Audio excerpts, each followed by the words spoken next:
Okay भी तो मैं दस रहा सीगा भी चार्ज जे एट रेस्ट आ ना तो ਉਹਦੀ ਸਪੀਡ ਹੋਗੀ 0 ਜੇ ਵੈਲੋਸਿਟੀ 0 ਆ ਤਾਂ ਤੁਸੀਂ ਦੇਖੋ ਇੱਥੇ ਪੁੱਟ ਕਰਕੇ ਵੈਲਿਊ ਤਾਂ ਫੋਰਸ ਜਿਹੜੀ ਆ ਉਹ ਵੀ 0 ਹੋ ਜੂਗੀ। ਇਹਦਾ ਮਤਲਬ ਕੀ ਹੋ ਗਿਆ ਵੀ ਜਿਹੜਾ ਚਾਰਜ ਹੈਗਾ ਜੇ ਉਹਨੂੰ ਤੁਸੀਂ ਮੈਗਨੈਟਿਕ ਫੀਲਡ 'ਚ ਪਲੇਸ ਕਰ ਦਿੰਦੇ ਹੋ ਐਟ ਰੈਸਟ ਤਾਂ ਉਹਦੇ ਤੇ ਕੋਈ ਫੋਰਸ ਨਹੀਂ ਲੱਗੂਗੀ। ਠੀਕ ਹੈ, ਤਾਂ ਜੇ ਉਹਦੇ ਤੇ ਫੋਰਸ ਨਹੀਂ ਲੱਗੂਗੀ ਤਾਂ ਨਿਊਟਨ ਦਾ ਸੈਕੰਡ ਲਾਅ ਇਹ ਕਹਿੰਦਾ ਗਾ ਵੀ ਐਕਸਲਰੇਸ਼ਨ ਉਹਦਾ 0 ਹੋਣਾ ਚਾਹੀਦਾ। ਰਾਈਟ, ਤਾਂ ਇੱਥੇ ਦੋ ਗੱਲਾਂ ਨੇ ਕਲੀਅਰ ਹੋਣੀਆਂ ਜ਼ਰੂਰੀ। ਇੱਕ ਤਾਂ ਇਹ ਆ ਵੀ ਪਹਿਲਾਂ ਤਾਂ ਅਸੀਂ ਕਹਤਾ ਵੀ ਵੈਲੋਸਿਟੀ 0 ਆ, ਠੀਕ ਹੈ ਨਾ।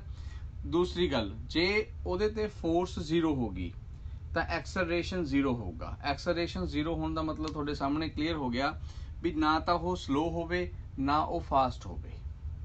ਠੀਕ ਹੈ ਨਾ, ਤਾਂ ਮੈਗਨੈਟਿਕ ਫੀਲਡ ਜਿਹੜੀ ਆ ਉਹ ਚਾਰਜ ਨੂੰ ਸਲੋ ਜਾਂ ਫਾਸਟ ਨਹੀਂ ਕਰ ਸਕਦੀ। ਠੀਕ ਹੈ, ਯਾਦ ਹੋਊਗਾ ਨਾ ਗੱਲ। ਤਾਂ ਚਾਹੇ ਉਹ ਇਲੈਕਟ੍ਰੋਨ ਹੋਵੇ ਚਾਹੇ ਉਹ ਪ੍ਰੋਟੋਨ ਹੋਵੇ, ਜਿੰਨੀ ਸਪੀਡ ਨਾਲ ਉਹ ਆਇਆ, I am saying speed not velocity, ਕਿਉਂਕਿ ਡਾਇਰੈਕਸ਼ਨ ਜ਼ਰੂਰ ਚੇਂਜ ਹੋਊਗੀ ਪਰ ਸਪੀਡ ਨਹੀਂ ਚੇਂਜ ਹੋਣੀ। ਤੇ ਜਿੰਨੀ ਸਪੀਡ ਨਾਲ ਉਹ ਆਇਆਗਾ ਉਹ ਓਨੀ ਸਪੀਡ ਨਾਲ ਹੀ ਉਹਦੇ 'ਚ ਮੂਵ ਕਰੂਗਾ। ਜੇ ਉਹਨੂੰ ਸਲੋ ਜਾਂ ਫਾਸਟ ਕਰਨਾਗਾ ਤਾਂ ਤੁਹਾਨੂੰ ਇਲੈਕਟ੍ਰਿਕ ਫੀਲਡ ਚਾਹੀਦੀ ਹੋਊਗੀ। ਠੀਕ ਹੈ, ਇਹ ਤਾਂ ਸੀਗੀ ਗੱਲ ਆਪਣੇ ਕੋਲ ਮੈਗਨੈਟਿਕ ਲੌਰੈਂਜ ਫੋਰਸ ਦੀ। ਹੁਣ ਇਹਦੇ ਬੇਸ ਤੇ ਆਪਾਂ ਇੱਕ ਟੌਪਿਕ ਕਰਨਾਗਾ ਜਿਹੜਾ ਹੈਗਾ ਵੀ force acting on a current carrying conductor. ਜਦੋਂ ਆਪਾਂ ਉਹਨੂੰ ਮੈਗਨੈਟਿਕ ਫੀਲਡ 'ਚ ਰੱਖਾਂਗੇ। ਜੇ ਤੁਸੀਂ ਸਕਰੀਨਸ਼ਾਟ ਨਹੀਂ ਲਿਆ ਤਾਂ ਲੈ ਲਓ ਪਲੀਜ਼।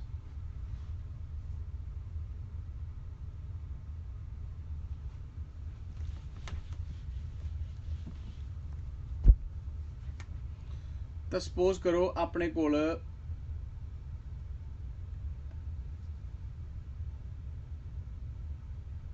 ਇੱਕ ਕੰਡਕਟਰ ਆ ਤੇ ਇਹਦੇ ਵਿੱਚੋਂ ਇਧਰ ਨੂੰ ਕਰੰਟ ਫਲੋ ਕਰ ਰਿਹਾ। ਠੀਕ ਹੈ, ਤਾਂ ਹੁਣ ਡਾਇਗਰਾਮ ਤੁਸੀਂ ਜੇ ਮਰਜ਼ੀ ਬਣਾ ਲਓ, ਡਾਇਗਰਾਮ ਦੀ ਕੋਈ ਇਸ਼ੂ ਨਹੀਂ ਹੋਣਾ ਹੈਗਾ। ਤੇ ਇਹਨੂੰ ਆਪਾਂ ਰੱਖਤਾ ਮੈਗਨੈਟਿਕ ਫੀਲਡ 'ਚ। ਠੀਕ ਹੈ, ਜਦੋਂ ਆਪਾਂ ਇਹਨੂੰ ਮੈਗਨੈਟਿਕ ਫੀਲਡ 'ਚ ਰੱਖਾਂਗੇ ਤਾਂ ਲੈਟਸ ਸੇ ਮੈਗਨੈਟਿਕ ਫੀਲਡ ਜਿਹੜੀ ਆ ਉਹ ਕਰੰਟ ਦੇ ਨਾਲ ਥੀਟਾ ਐਂਗਲ ਤੇ ਐਕਟ ਕਰ ਰਹੀ ਆ, ਜਾਂ ਐਂ ਕਹਿ ਲਓ ਇਹਦੀ ਜਿਹੜੀ ਲੈਂਥ ਆ ਸਿਲੰਡਰ ਦੀ ਜਾਂ ਜਿਹੜੀ ਵਾਇਰ ਆ, ਕਿਉਂਕਿ ਵਾਇਰ ਸਿਲੰਡਰੀਕਲ ਹੋਊਗੀ, ਤਾਂ ਉਹ ਮੈਗਨੈਟਿਕ ਫੀਲਡ ਥੀਟਾ ਤੇ ਰੱਖੀ ਆ। ਠੀਕ ਹੈ, ਹੁਣ ਆਪਾਂ ਨੇ ਜਿਹੜਾ ਕੈਲਕੂਲੇਸ਼ਨ ਕਰਨੀ ਆ ਉਹ ਕਰਨੀ ਆ ਵੀ ਜਿਹੜਾ ਇਹ ਚੋਂ ਕਰੰਟ ਫਲੋ ਕਰ ਰਿਹਾ ਗਾ ਕਿ ਉਹ ਕੋਈ ਇਸ ਤਰ੍ਹਾਂ ਦਾ ਰੋਲ ਪਲੇ ਕਰੂਗਾ ਵੀ ਉਹਦੇ ਤੇ ਫੋਰਸ ਲੱਗੇ। ਮਤਲਬ ਆਪਾਂ ਇਨਡਾਇਰੈਕਟਲੀ ਕਹਿ ਲਓ ਵੀ ਇਹ ਜਿਹੜੀ ਪੂਰੀ ਵਾਇਰ ਆ ਜਿਹਦੀ ਲੈਂਥ ਤੁਸੀਂ L ਮੰਨ ਲੈਣੀ ਆ, ਇਹਦਾ area of cross section A ਹੋ ਗਿਆ। ਠੀਕ ਹੈ, ਤੇ ਆਪਾਂ ਨੇ ਇਹਦੇ ਤੇ ਫੋਰਸ ਲੱਭਣੀ ਆ, ਬਸ ਸਿੱਧੀ ਜੀ ਗੱਲ ਇਹ ਆ। ਤਾਂ force acting on a current carrying conductor. ਤੇ ਜਿਹੜਾ ਤੁਹਾਡਾ ਟੌਪਿਕ ਆ ਜੋ ਸਕੂਲ 'ਚ ਜਿਵੇਂ ਤੁਸੀਂ ਕਰਦੇ ਹੋ, force on a current carrying conductor, ਕਿਉਂਕਿ ਮੇਬੀ ਤੁਹਾਨੂੰ ਇਹਦੀ ਡੈਰੀਵੇਸ਼ਨ ਜਿਹੜੀ ਆ ਤੁਹਾਡੇ ਸਕੂਲ ਐਗਜ਼ਾਮ 'ਚ ਆ ਜੇ। ਠੀਕ ਹੈ, ਤਾਂ ਕਰੰਟ ਕੈਰਿੰਗ ਕੰਡਕਟਰ ਦੇ ਉੱਪਰ ਜਿਹੜੀ ਲੱਗ ਰਹੀ ਫੋਰਸ ਆ ਆਪਾਂ ਨੇ ਉਹ ਫਾਈਂਡ ਆਊਟ ਕਰਨੀ ਆ ਹੁਣ। ਓਕੇ, ਤਾਂ ਹੁਣ ਫੋਰਸ ਜਿਹੜੀ ਇਹ ਤੇ ਅਪਲਾਈ ਹੋਊਗੀ, ਬਸ ਆਹ ਚੀਜ਼ ਨੂੰ ਸਮਝ ਲਿਓ। ਜੇ ਆਹ ਚੀਜ਼ ਜਿਹੜੀ ਮੈਂ ਹੁਣ ਕਰਾ ਰਿਹਾ ਜੇ ਸਮਝ ਲੱਗ ਗਈ ਤਾਂ ਡੈਰੀਵੇਸ਼ਨ ਬਹੁਤ ਸੌਖੀ ਹੋ ਜੂਗੀ, ਉਹਦੀ ਯਾਦ ਹੋ ਜਾਣੇ ਤੁਹਾਡੇ। ਤਾਂ ਉਹ ਕੀ ਆ ਦੇਖੋ, ਹੁਣੀ ਆਪਾਂ ਡਿਸਕਸ ਕਰਕੇ ਹਟੇ ਆ ਜਿਹੜਾ ਲਾਸਟ ਟੌਪਿਕ ਸੀ। ਕੀ ਸੀਗਾ ਉਹਦੇ ਵਿੱਚ ਕਿ ਚਾਰਜ ਦੇ ਉੱਪਰ ਫੋਰਸ ਲੱਗਦੀ ਆ। ਰਾਈਟ, ਤਾਂ ਜਿਹੜੀ ਚਾਰਜ ਦੇ ਉੱਪਰ ਫੋਰਸ ਲੱਗਦੀ ਆ ਮੈਂ ਉਹ ਫੋਰਸ ਨੂੰ ਮੈਗਨੈਟਿਕ ਲੌਰੈਂਜ ਫੋਰਸ ਨੂੰ ਇੱਥੇ ਲਿਖ ਰਿਹਾ ਹੈਗਾ F ਦੇ ਨਾਲ। ਠੀਕ ਹੈ, ਤਾਂ ਜਿਹੜੀ ਫੋਰਸ ਲੱਗ ਰਹੀ ਆ ਉਹਦੀ ਵੈਲਿਊ ਕਿੰਨੀ ਹੋਊਗੀ, ਤਾਂ ਮੈਂ ਤੁਹਾਨੂੰ ਹੁਣੇ ਦੱਸਿਆ ਸੀਗਾ ਉਹ ਹੁੰਦੀ ਆ ਵੈਲੋਸਿਟੀ, ਮੈਗਨੈਟਿਕ ਫੀਲਡ, ਚਾਰਜ ਤੇ ਸਾਈਨ ਥੀਟਾ। ਰਾਈਟ, ਇਹ ਹੁੰਦੀ ਆ ਨਾ। ਇਹਦੇ ਵਿੱਚੋਂ ਜਿਹੜੀ ਹੁਣ ਸਟੋਰੀ ਆ ਚਾਰਜ ਕੌਣ ਹੋਊਗਾ ਤੇ ਕਿੰਨਾ ਹੋਊਗਾ ਆਪਾਂ ਇਹ ਫਾਈਂਡ ਆਊਟ ਕਰਨਾ ਟਾਰਗੇਟ ਇੱਥੇ ਇਹਦੇ 'ਚ। ਤਾਂ ਪਹਿਲੀ ਗੱਲ ਤਾਂ ਜੇ ਆਪਾਂ ਇਹ ਕਹੀਏ ਵੀ ਕੰਡਕਟਰ ਆ,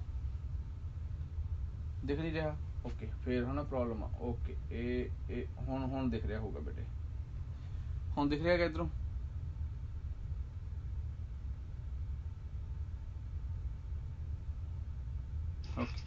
ਸਕਰੀਨ ਰੋਟੇਟ ਕਰਕੇ देख लें सर, देख जाता है। अच्छा हाँ कोई गल नहीं बेटे। ਇਹਨਾਂ ਨੂੰ अच्छा ਦੇਖ ਲੈਣੇ ਟਰਾਈ ਕਰਕੇ, ਮੈਂ ਤਾਂ ਹੀ ਕਰਦਾ। अच्छा अच्छा ओके ਚਲੋ ਕੋਈ ਕਈ ਵਾਰੀ ਮੈਨੂੰ ਐ ਹੁੰਦਾ ਵੀ ਇਹ ਨਾ ਕੈਮਰੇ ਦਾ ਵੀ ਕੋਈ ਇਸ਼ੂ ਹੋ ਸਕਦਾ ਵੀ ਉਹ ਨਾ ਕੋਈ ਨਹੀਂ ਸਰ, ਉੱਧਰ ਦੀ ਗੱਲ ਸਰ ਇੱਕ ਵਾਰੀ ਸਰ ਬੋਲ ਦਿਆ ਕਰਿਓ ਸਰ, ਜਿਹੜੀ ਉੱਧਰ ਦੇ ਪਾਸੇ ਲਿਖੋਗੇ ਨਾ। ਇਧਰਲੇ ਪਾਸੇ ਨਹੀਂ ਨਹੀਂ ਸਰ, ਇੱਧਰ ਪਾਸੇ ਦੀਦਾ ਨਹੀਂ ਹੈਗਾ ਜੀ। ਅੱਛਾ ਇੱਧਰ ਰਾਈਟ ਹੈਂਡ ਸਾਈਡ। ਤੁਹਾਨੂੰ ਤਾਂ ਹੁਣ ਤਾਂ ਦਿਖ ਰਿਹਾ ਤੁਹਾਨੂੰ ਆ ਲਿਖਿਆ ਹੋਇਆ ਜਿਹੜਾ ਵਾ। ਹਾਂਜੀ ਸਰ, ਥੀਟਾ ਨਹੀਂ ਦੇ ਰਿਹਾ, ਸਾਈਨ ਥੀਟਾ ਲਿਖਿਆ ਹੋ। ਹਾਂ ਸਾਈਨ ਅੱਛਾ ਥੀਟਾ ਨਹੀਂ ਦਿਖ ਰਿਹਾ ਹੈਗਾ। ਆਪਾਂ ਥੋੜਾ ਜਿਹਾ ਨੇੜੇ ਕਰ ਦਿੰਦੇ ਆ, ਇੱਕ ਮਿੰਟ ਹੋਰ ਨੇੜੇ ਲਿਆਂਦਾ, ਹੁਣ ਦੇਖ ਲਓ। ਇਹ ਥੋੜੀ ਜਿਹੀ ਟੈਕਨੋਲੋਜੀ ਦਾ ਜੱਬ ਰਹਿਣੀ ਆ।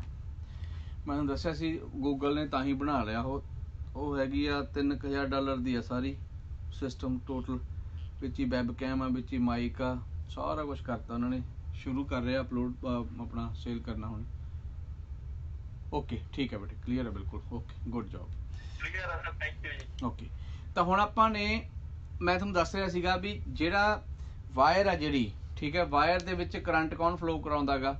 ਕਰੰਟ ਫਲੋ ਕਰਾਉਂਦੇ ਨੇ ਇਲੈਕਟ੍ਰੋਨ, ਰਾਈਟ। ਤਾਂ ਤੁਸੀਂ ਇਹ ਦੇਖਣਾ ਜਿਹੜਾ ਟਾਰਗੇਟ ਆ, ਯਾਨੀ ਕਿ ਡੈਰੀਵੇਸ਼ਨ ਨੂੰ ਕਰਨ ਲਈ ਜਿਹੜਾ ਆਪਾਂ ਟਾਰਗੇਟ ਰੱਖਣਾ, ਆ ਵਾਇਰ ਆ। ਵਾਇਰ ਜਿਹੜੀ ਆ ਉਹ ਆਪ ਕੋਈ ਵੀ ਕਿਸੇ ਤਰ੍ਹਾਂ ਦੀ ਫੋਰਸ ਐਕਸਪੀਰੀਅੰਸ ਨਹੀਂ ਕਰ ਸਕਦੀ ਜਦੋਂ ਤੱਕ ਉਹਦੇ ਅੰਦਰ ਇਲੈਕਟ੍ਰੋਨ ਨਹੀਂ ਹੈਗੇ, ਕਿਉਂਕਿ ਮੈਗਨੈਟਿਕ ਫੀਲਡ ਦੀ ਜਿਹੜੀ ਫੋਰਸ ਆ, ਠੀਕ ਹੈ, ਉਹ ਸਿਰਫ ਤੇ ਸਿਰਫ ਚਾਰਜ ਦੇ ਉੱਪਰ ਲੱਗਣੀ ਆ। ਤਾਂ ਹੁਣ ਜਿਹੜੀ ਇਹ ਵਾਇਰ ਆ, ਆਪਣਾ ਟਾਰਗੇਟ ਹੋਊਗਾ ਵੀ ਇਹਦੇ ਅੰਦਰ ਜਿੰਨੇ ਵੀ ਇਲੈਕਟ੍ਰੋਨ ਨੇ ਉਹ ਸਾਰੇ ਲੱਭ ਲੈਣੇ ਨੇ, ਕਿਉਂਕਿ ਕਰੰਟ ਇਲੈਕਟ੍ਰੋਨ ਨੇ ਪ੍ਰੋਡਿਊਸ ਕੀਤਾ। ਤਾਂ ਇਸ ਕਰਕੇ ਜਿੰਨੇ ਵੀ ਇਹਦੇ ਅੰਦਰ ਇਲੈਕਟ੍ਰੋਨ ਨੇ, ਜੇ ਆਪਾਂ ਉਹ ਫਾਈਂਡ ਆਊਟ ਕਰ ਲਈਏ ਇੱਕ ਇਲੈਕਟ੍ਰੋਨ ਤੇ ਕਿੰਨੀ ਫੋਰਸ ਲੱਗ ਰਹੀ ਹੈ ਸਾਨੂੰ ਪਤਾ ਗਈ, ਦੋਨਾਂ ਨੂੰ ਮਲਟੀਪਲਾਈ ਕਰ ਦਾਂਗੇ, ਟੋਟਲ ਫੋਰਸ ਆ ਜਾਣੀ ਆ ਬਸ। ਮਤਲਬ ਨੰਬਰ ਆਫ ਇਲੈਕਟ੍ਰੋਨਸ ਜਿੰਨੇ ਵੀ ਨੇ into force on one electron, ਬਸ ਇਹ ਕੰਮ ਆ, ਠੀਕ ਹੈ। ਤਾਂ ਜਿਹੜਾ ਸਾਈਨ ਥੀਟਾ ਇੱਥੇ ਮੈਂ ਫਿਲਹਾਲ ਇਹਨੂੰ ਡਿਲੀਟ ਕਰ ਰਿਹਾ, ਰੀਜ਼ਨ ਕਿਉਂਕਿ ਆਪਾਂ ਨੇ ਇੱਕ ਇਲੈਕਟ੍ਰੋਨ ਦੇ ਉੱਪਰ ਲੱਗ ਰਹੀ ਮੈਕਸਿਮਮ ਫੋਰਸ ਲੱਭਣੀ ਆ। ਤਾਂ ਮੈਕਸਿਮਮ ਫੋਰਸ ਦੀ ਵੈਲਿਊ ਮੈਂ ਇੱਥੇ ਪੁੱਟ ਕਰੂੰਗਾ। ਤਾਂ ਮੈਕਸਿਮਮ ਫੋਰਸ ਦੀ ਵੈਲਿਊ ਕਿੰਨੀ ਹੋਊਗੀ? ਤਾਂ ਉਹਦੇ ਲਈ ਸਾਈਨ ਥੀਟਾ 1 ਹੋਣਾ ਚਾਹੀਦਾ, ਰਾਈਟ। ਕਿਉਂਕਿ ਕੋਈ ਵੀ ਟ੍ਰਿਗਨੋਮੈਟ੍ਰਿਕ ਫੰਕਸ਼ਨ ਤੁਸੀਂ ਯੂਜ਼ ਕਰਦੇ ਹੋ ਜੇ, ਤਾਂ ਉਹਦੇ ਵਿੱਚ ਇਹੀ ਕੰਡੀਸ਼ਨ ਹੁੰਦੀ ਆ ਵੀ ਮੈਕਸਿਮਮ ਫੋਰਸ ਜਾਂ ਮੈਕਸਿਮਮ ਵੈਲਿਊ ਲੱਭਣੀ ਆ, ਤਾਂ ਉਹਦੀ ਆਪਣੀ ਵੈਲਿਊ ਨੂੰ 1 ਕਰ ਦਿਓ ਪੁੱਟ। ਤਾਂ ਆ ਫੋਰਸ ਹੋ ਗਈ QVB, ਠੀਕ ਹੈ। ਹੁਣ Q ਕਿੰਨਾ ਗਾ? ਤਾਂ ਉਹ ਹੈਗਾ ਇਲੈਕਟ੍ਰੋਨ, ਠੀਕ ਹੈ। V velocity. ਤਾਂ ਹੁਣ ਤੁਸੀਂ ਜੇ ਸੈਕੰਡ ਯੂਨਿਟ ਪੜਿਆ ਹੋਊਗਾ ਤਾਂ ਤੁਸੀਂ ਪੜਿਆ ਹੋਊਗਾ ਉਹਦੇ ਵਿੱਚ ਵੀ ਜਦੋਂ ਇੱਕ ਕੰਡਕਟਰ ਦੇ ਵਿੱਚ ਇਲੈਕਟ੍ਰੋਨ ਫਲੋ ਕਰਦੇ ਨੇ ਤਾਂ ਐਕਚੁਅਲ ਦੇ ਵਿੱਚ ਉਹ ਡ੍ਰਿਫਟ ਕਰਦੇ ਹੁੰਦੇ ਨੇ। ਤਾਂ ਉਹਨਾਂ ਦੀ ਜਿਹੜੀ ਵੈਲੋਸਿਟੀ ਆ ਉਹ ਹੋਗੀ ਡ੍ਰਿਫਟ ਵੈਲੋਸਿਟੀ। ਤਾਂ ਇਹੀ V ਦੀ ਵੈਲਿਊ ਨੂੰ ਮੈਂ VD ਲਿਖ ਰਿਹਾ ਗਾ, ਡ੍ਰਿਫਟ ਵੈਲੋਸਿਟੀ। ਮੈਗਨੈਟਿਕ ਫੀਲਡ ਹੋਗੀ B, ਠੀਕ ਹੈ। ਤਾਂ ਆ ਵੈਲਿਊ ਮੈਂ ਇੱਥੇ ਪੁੱਟ ਕਰੂੰਗਾ, ਓਕੇ। ਤਾਂ ਫਿਰ N ਇਨਟੂ ਇਹਦਾ ਮਤਲਬ ਫੋਰਸ ਦੀ ਵੈਲਿਊ ਹੋਗੀ EVD ਇਨਟੂ B, ਓਕੇ। ਇੱਕ ਤਾਂ ਗੱਲ ਕਲੀਅਰ ਹੋ ਗਈ ਵੀ ਅਸੀਂ ਇਕੱਲੀ ਇੱਕ ਇਲੈਕਟ੍ਰੋਨ ਦੇ ਉੱਪਰ ਲੱਗ ਰਹੀ ਫੋਰਸ ਦੀ ਵੈਲਿਊ ਪੁੱਟ ਕਰਤੀ। Now the target is to find out how many electrons are there, ਠੀਕ ਹੈ। ਜੇ ਤੁਸੀਂ ਕੀਤਾ ਹੋਵੇ ਸੈਕੰਡ ਯੂਨਿਟ ਪ੍ਰੋਪਰਲੀ ਤਾਂ ਤੁਸੀਂ ਉਹਦੇ ਵਿੱਚ ਨੰਬਰ ਡੈਂਸਿਟੀ ਪੜ੍ਹੀ ਹੋਣੀ ਆ। ਨੰਬਰ ਡੈਂਸਿਟੀ ਮੈਂ ਤੁਹਾਨੂੰ ਸਮਝਾਉਣਾਗਾ। ਨੰਬਰ ਡੈਂਸਿਟੀ ਨੂੰ ਇੱਕ ਗੱਲ ਯਾਦ ਰੱਖਿਓ, ਸਮਾਲ n ਜਿਹੜਾ ਹੁੰਦਾ ਨਾ, ਇਹ ਫਿਜ਼ਿਕਸ ਦੇ ਵਿੱਚ ਨੰਬਰ ਡੈਂਸਿਟੀ ਨੂੰ ਲਈ ਯੂਜ਼ ਕੀਤਾ ਜਾਂਦਾ। ਸਮਾਲ n ਕਦੇ ਵੀ ਨੰਬਰ ਨਹੀਂ ਹੋਊਗਾ, ਹਮੇਸ਼ਾ ਨੰਬਰ ਡੈਂਸਿਟੀ ਲਈ ਇਹਨੂੰ ਯੂਜ਼ ਕੀਤਾ ਜਾਊਗਾ। ਜਿਵੇਂ number of upon length, number of upon area, number of upon volume, ਠੀਕ ਹੈ। ਹੁਣ ਇਹ ਦੇਖਣਾ ਵੀ ਇਹ ਨੰਬਰ ਡੈਂਸਿਟੀ ਇੱਥੇ ਕਿਹਦੇ ਲਈ ਕੰਮ ਆ ਰਹੀ ਆ। ਇਹ ਪੂਰੀ ਵਾਇਰ ਦੇ ਅੰਦਰ ਇਲੈਕਟ੍ਰੋਨਸ ਨੇ। ਤਾਂ ਵਾਇਰ ਜਿਹੜੀ ਆ ਵੀ ਨੋ ਕਿ ਇਹ ਸਿਲੰਡਰੀਕਲ ਆ, ਇਸ ਕਰਕੇ ਇਹਦੇ ਕੋਲ ਵੋਲਿਊਮ ਹੋਊਗਾ। ਤਾਂ ਆਪਾਂ ਨੇ ਇੱਥੇ ਜਿਹੜੀ ਨੰਬਰ ਡੈਂਸਿਟੀ ਕੱਢਣੀ ਆ ਉਹ ਹੈਗੀ ਆ number of electrons upon volume. Volume ਕੀ ਹੋਊਗਾ ਹੁਣ ਆਪਣੇ ਕੋਲ? ਇਹਦਾ πr² h ਸਿਲੰਡਰ ਦਾ, ਰਾਈਟ। ਹੁਣ πr² ਦੀ ਵੈਲਿਊ ਨੂੰ ਮੈਂ A ਮੰਨਿਆ ਹੋਇਆ ਕਿਉਂਕਿ ਮੈਂ ਤੁਹਾਨੂੰ ਕਿਹਾ ਕ੍ਰਾਸ ਸੈਕਸ਼ਨ ਆ, ਤੇ h ਦੀ ਥਾਂ ਤੇ ਆਪਾਂ l ਲਿਆ ਹੋਇਆਗਾ। ਤਾਂ ਇਹਦਾ ਮਤਲਬ A ਇਨਟੂ l। ਤਾਂ area into length πr² h ਹੀ ਬਣ ਗਿਆ ਨਾ। ਸੋ ਇੰਸਟੈਡ ਆਫ ਯੂਜ਼ਿੰਗ πr², मैं उन्होंने डायरैक्टली ए यूज़ कर रहा गा, तो ए एल, तो नंबर डेंसिटी की वैल्यू आ गई। देखो इतों कैपिटल एन कट लेनी है बस, तो वह आ जूगी एन ए एल, राइट। आ वैल्यू जी आई अपने कोल, इनू इत्थे पुट कर देना, तो देखो करके पुट, तो फोर्स किहदे कोल आ गई, स्मॉल एन ए एल, ठीक है, E V D B, okay.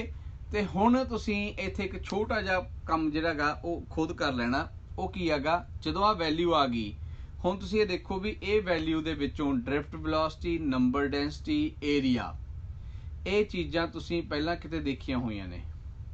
तो जे तुहाडे याद होवे, ये सैकेंड यूनिट दे विच तुसीं करंट दा रिलेशन फाइंड आउट कीता सी in the form of drift velocity, ठीक है ना। तो तुहानूं याद होवे तां करंट इनटू लेंथ, यानी कि A N E V D, आ जिहड़ियां वैल्यू लिखियां ने ना मैं A N E V D, तो याद करो ये आई नहीं सीगा जे तुसीं कीता गा सैकेंड यूनिट, तो उहदे विच आपां ने आई दी वैल्यू नूं A N E V D दे बराबर प्रूव कीता सी। तो आई दी थां यानी कि A N E V D दी थां ते मैं आई लिख सकदा उरे, तो इसका मतलब की हो गया, A N E V D, इन्हां दी थां ते कल्ला आई लिख दो, तो यह आ जाऊगा आई एल बी, देखो यही बन गया, राइट। तो हुण जिहड़ी ये वैल्यू बनी आ, तो ये मैक्सीमम फोर्स आ गई जिहड़ी इस कंडक्टर के उपर लग रही है, तो वो वैल्यू नूं आपां लिखांगे बी आई एल। तो हुण तुसीं इनकलूड कर सकते हो भी एंगल जिहड़ा गा मैगनैटिक फील्ड का वो थीटा सीगा, ते वो साइन थीटा तुसीं इत्थे नाल कैरी कर सकते हो, ठीक है। तो उहनूं तो साइन थीटा तो सिर्फ एक फैक्टर सी जिहड़ा नाल इनवॉल्व करना गा, तो उहदे अकॉर्डिंग यही फार्मूला जिहड़ा गा बी आई एल दे नाल साइन थीटा आ जाऊगा। तो मैं जिहड़ा क्वेश्चन कैलकुलेट किया वो मैक्सीमम फोर्स लिए किया भी वध तो वध कितनी फोर्स लग सकती है, ठीक है। जे आ डायग्राम के अकॉर्डिंग हुण करांगे तो नाल साइन थीटा जिहड़ा इत्थे सी उहनूं आपां इनवॉल्व करी रखना नाल, ते आंसर आ जाना। समझ लगी? जे डाउट है कोई तो मैनूं पुछ लो प्लीज़।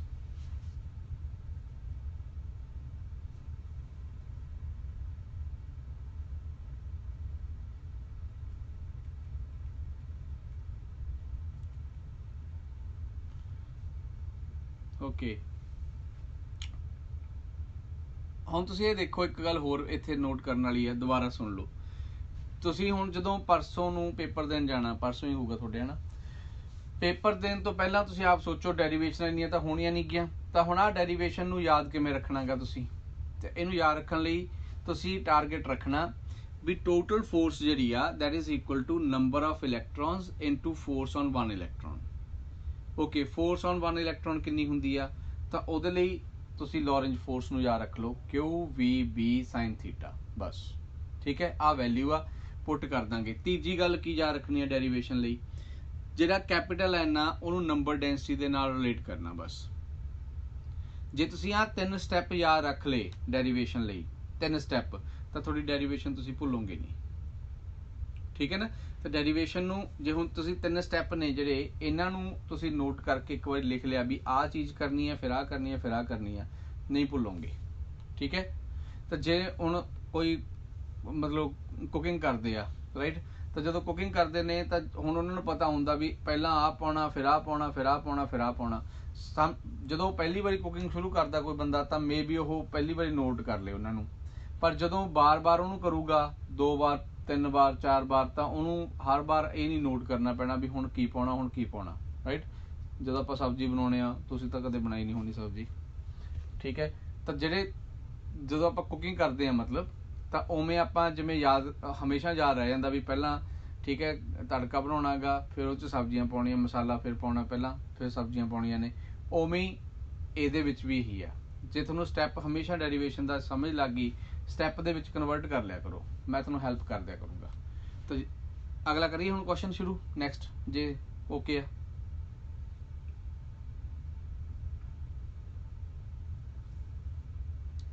ओके, बाकी भी दस दो पुत्त जे किसी नूं डाउट हैगा गा किसी नूं, ओके ठीक है पुत्त। चलो देवियां देवतियां चों वैरी गुड, हाँ देवतियां ने ढेडी लाती, very good very good. Next हुण हैगा अपने कोल थोड़ा टॉपिक सीगा टॉर्क दा, ठीक है भी torque acting on A current carrying coil. एक गल याद रखनी है, टॉर्क दा जिहड़ा कंसैप्ट आ टॉर्क, ओह टॉर्क लिखा कित्थे गया, बाला ऊपर लिखा गया है ना, इत्थों देखना भी नहीं थोनों, थल्ले लेके आना, मैं इत्थे लिख दिंदा।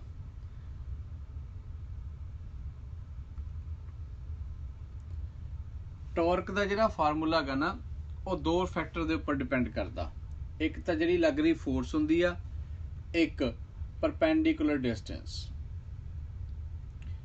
आ दो चीज़ां तुहानूं जे याद ने तो ये डेरीवेशन भी थोड़ी ईजी हो जूगी। हुण आपां ने ये जिहड़ी फोर्स लगनी आ उहनूं समझण दे लई टॉर्क नूं तुहानूं फ्लैमिंग दा लैफ्ट हैंड रूल आउणा चाहीदा। जो तक कि लैफ्ट हैंड रूल नहीं आता तद तक थोड़ी जी दिक्कत रहूगी, ठीक है। तो हुण फ्लैमिंग दा लैफ्ट हैंड रूल मैंने तो आए सीगा भी मैं तुहानूं प्यार नाल आराम नाल हौली हौली सारा समझावां, पर मैं कोशिश करदा भी जे आपां जल्दी अज इहनूं कंप्लीट कर लीए, ठीक है। तो फिलहाल ਲਈ जे आए ठीक हैगा भी तुसीं मैं तुहानूं डेरीवेशन समझा दा भी विचों थोड़ा जिहा यूज़ करके ते आपां इहनूं थॉरली बाद चों कर लांगे, है ना, वो ठीक रहूगा मेरा ख्याल। तो मैं हुण टॉपिक ते आउणा गा, इंस्टैड ऑफ के तुहानूं मैं पहला Fleming left hand rule explain करा। एक कॉयल आ,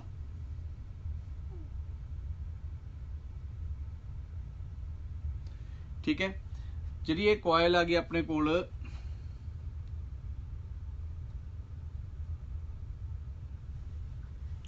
आपां ये कॉयल नूं रैक्टेंगुलर मन्निया गा, ਇਹਦੇ ਵਿੱਚੋਂ करंट फ्लो कराउणा ਪਹਿਲਾਂ ਤਾਂ।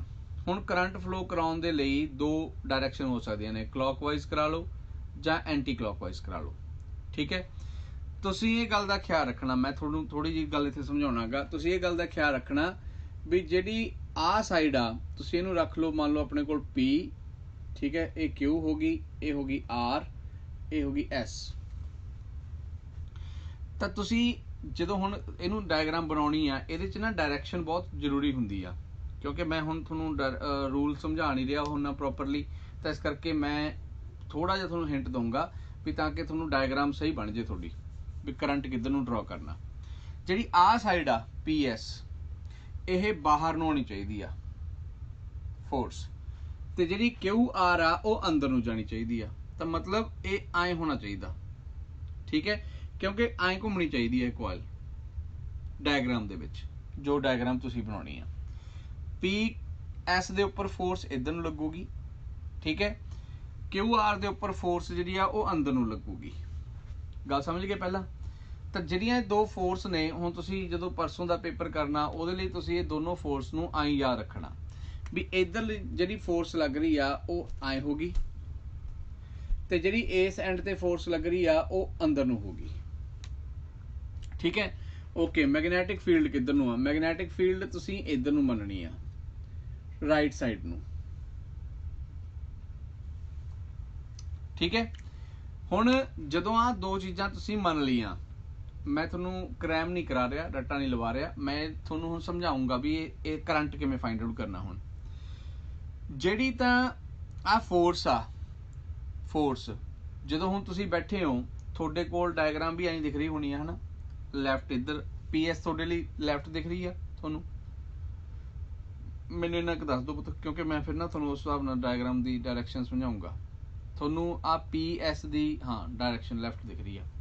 हुण तुसीं ये देखो जिहड़ी ये लैफ्ट साइड आ थोड़े लिए है ना, तुसीं जिवें देख रहे हो, तां ओहदे ते जिहड़ी मैं आ फोर्स दा एरो बनाया, ये एक्चुअली थोड़े मूँह वल नूं आ, फोन तो बाहर नूं, ठीक है, फेस वाल नूं आ। तां इहदा मतलब ये जिहड़ी फोर्स आ वो थोड़े आए बैक नूं जा रही है, जिथे भी तुसीं बैठे हो थोड़ी बैक नूं जा रही है फोर्स, इन्नी गल समझ गए।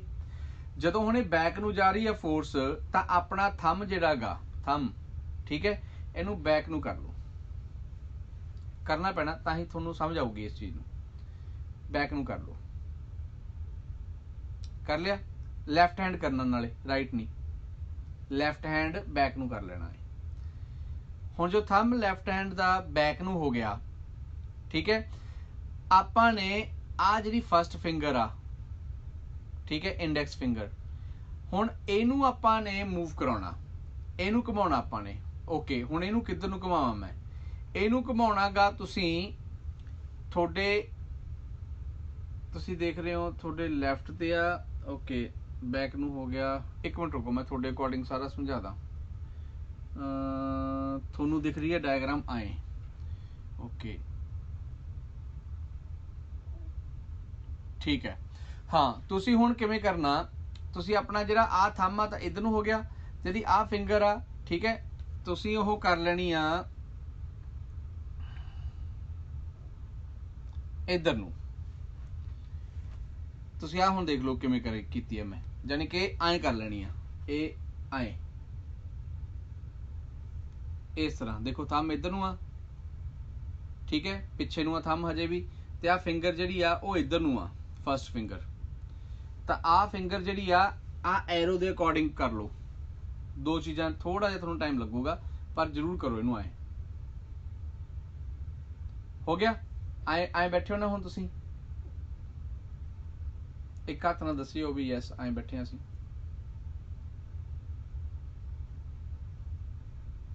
ਓਕੇ, ਹੁਣ ਆਪਣੀ ਆ ਜਿਹੜੀ ਸੈਂਟਰਲ ਫਿੰਗਰ ਆ, ਠੀਕ ਹੈ, ਇਹ ਫਿੰਗਰ ਨੂੰ ਬਸ ਐਂ ਉੱਪਰ ਨੂੰ ਕਰ ਲਓ, ਸਟ੍ਰੈਚ ਐਂ, ਯਾਨੀ ਕਿ ਦੁਬਾਰਾ ਦੇਖੋ, ਆ ਓਮੀ ਸੀ, ਆ ਵੀ ਓਮੀ ਹੈ ਸਾਡਾ ਹੱਥ, ਰਾਈਟ, ਐਂ। ਤਾਂ ਆ ਜਿਹੜੀ ਫਿੰਗਰ ਹੈ ਇਹਨੂੰ ਐ ਉੱਪਰ ਨੂੰ ਕਰਨਾ, ਬਸ ਕੱਲਾ ਕਰ ਲਿਆ। ਤਾਂ ਉੱਪਰ ਨੂੰ ਦਾ ਮਤਲਬ ਕੀ ਆ, ਜੇ ਆਪਾਂ ਡਾਇਗਰਾਮ ਨੂੰ ਧਿਆਨ ਨਾਲ ਦੇਖ ਰਹੇ ਆ ਤਾਂ ਇਹਦੇ ਅਕੋਰਡਿੰਗ ਆ ਫਿੰਗਰ ਉੱਪਰ ਨੂੰ ਆ, ਤਾਂ P ਤੋਂ S ਵੱਲ ਨੂੰ ਆ ਨਾ, ਤੁਹਾਡੇ ਲਈ ਵੀ P ਤੋਂ S ਵੱਲ ਨੂੰ ਹੋਣੀ ਚਾਹੀਦੀ ਆ ਉਹ,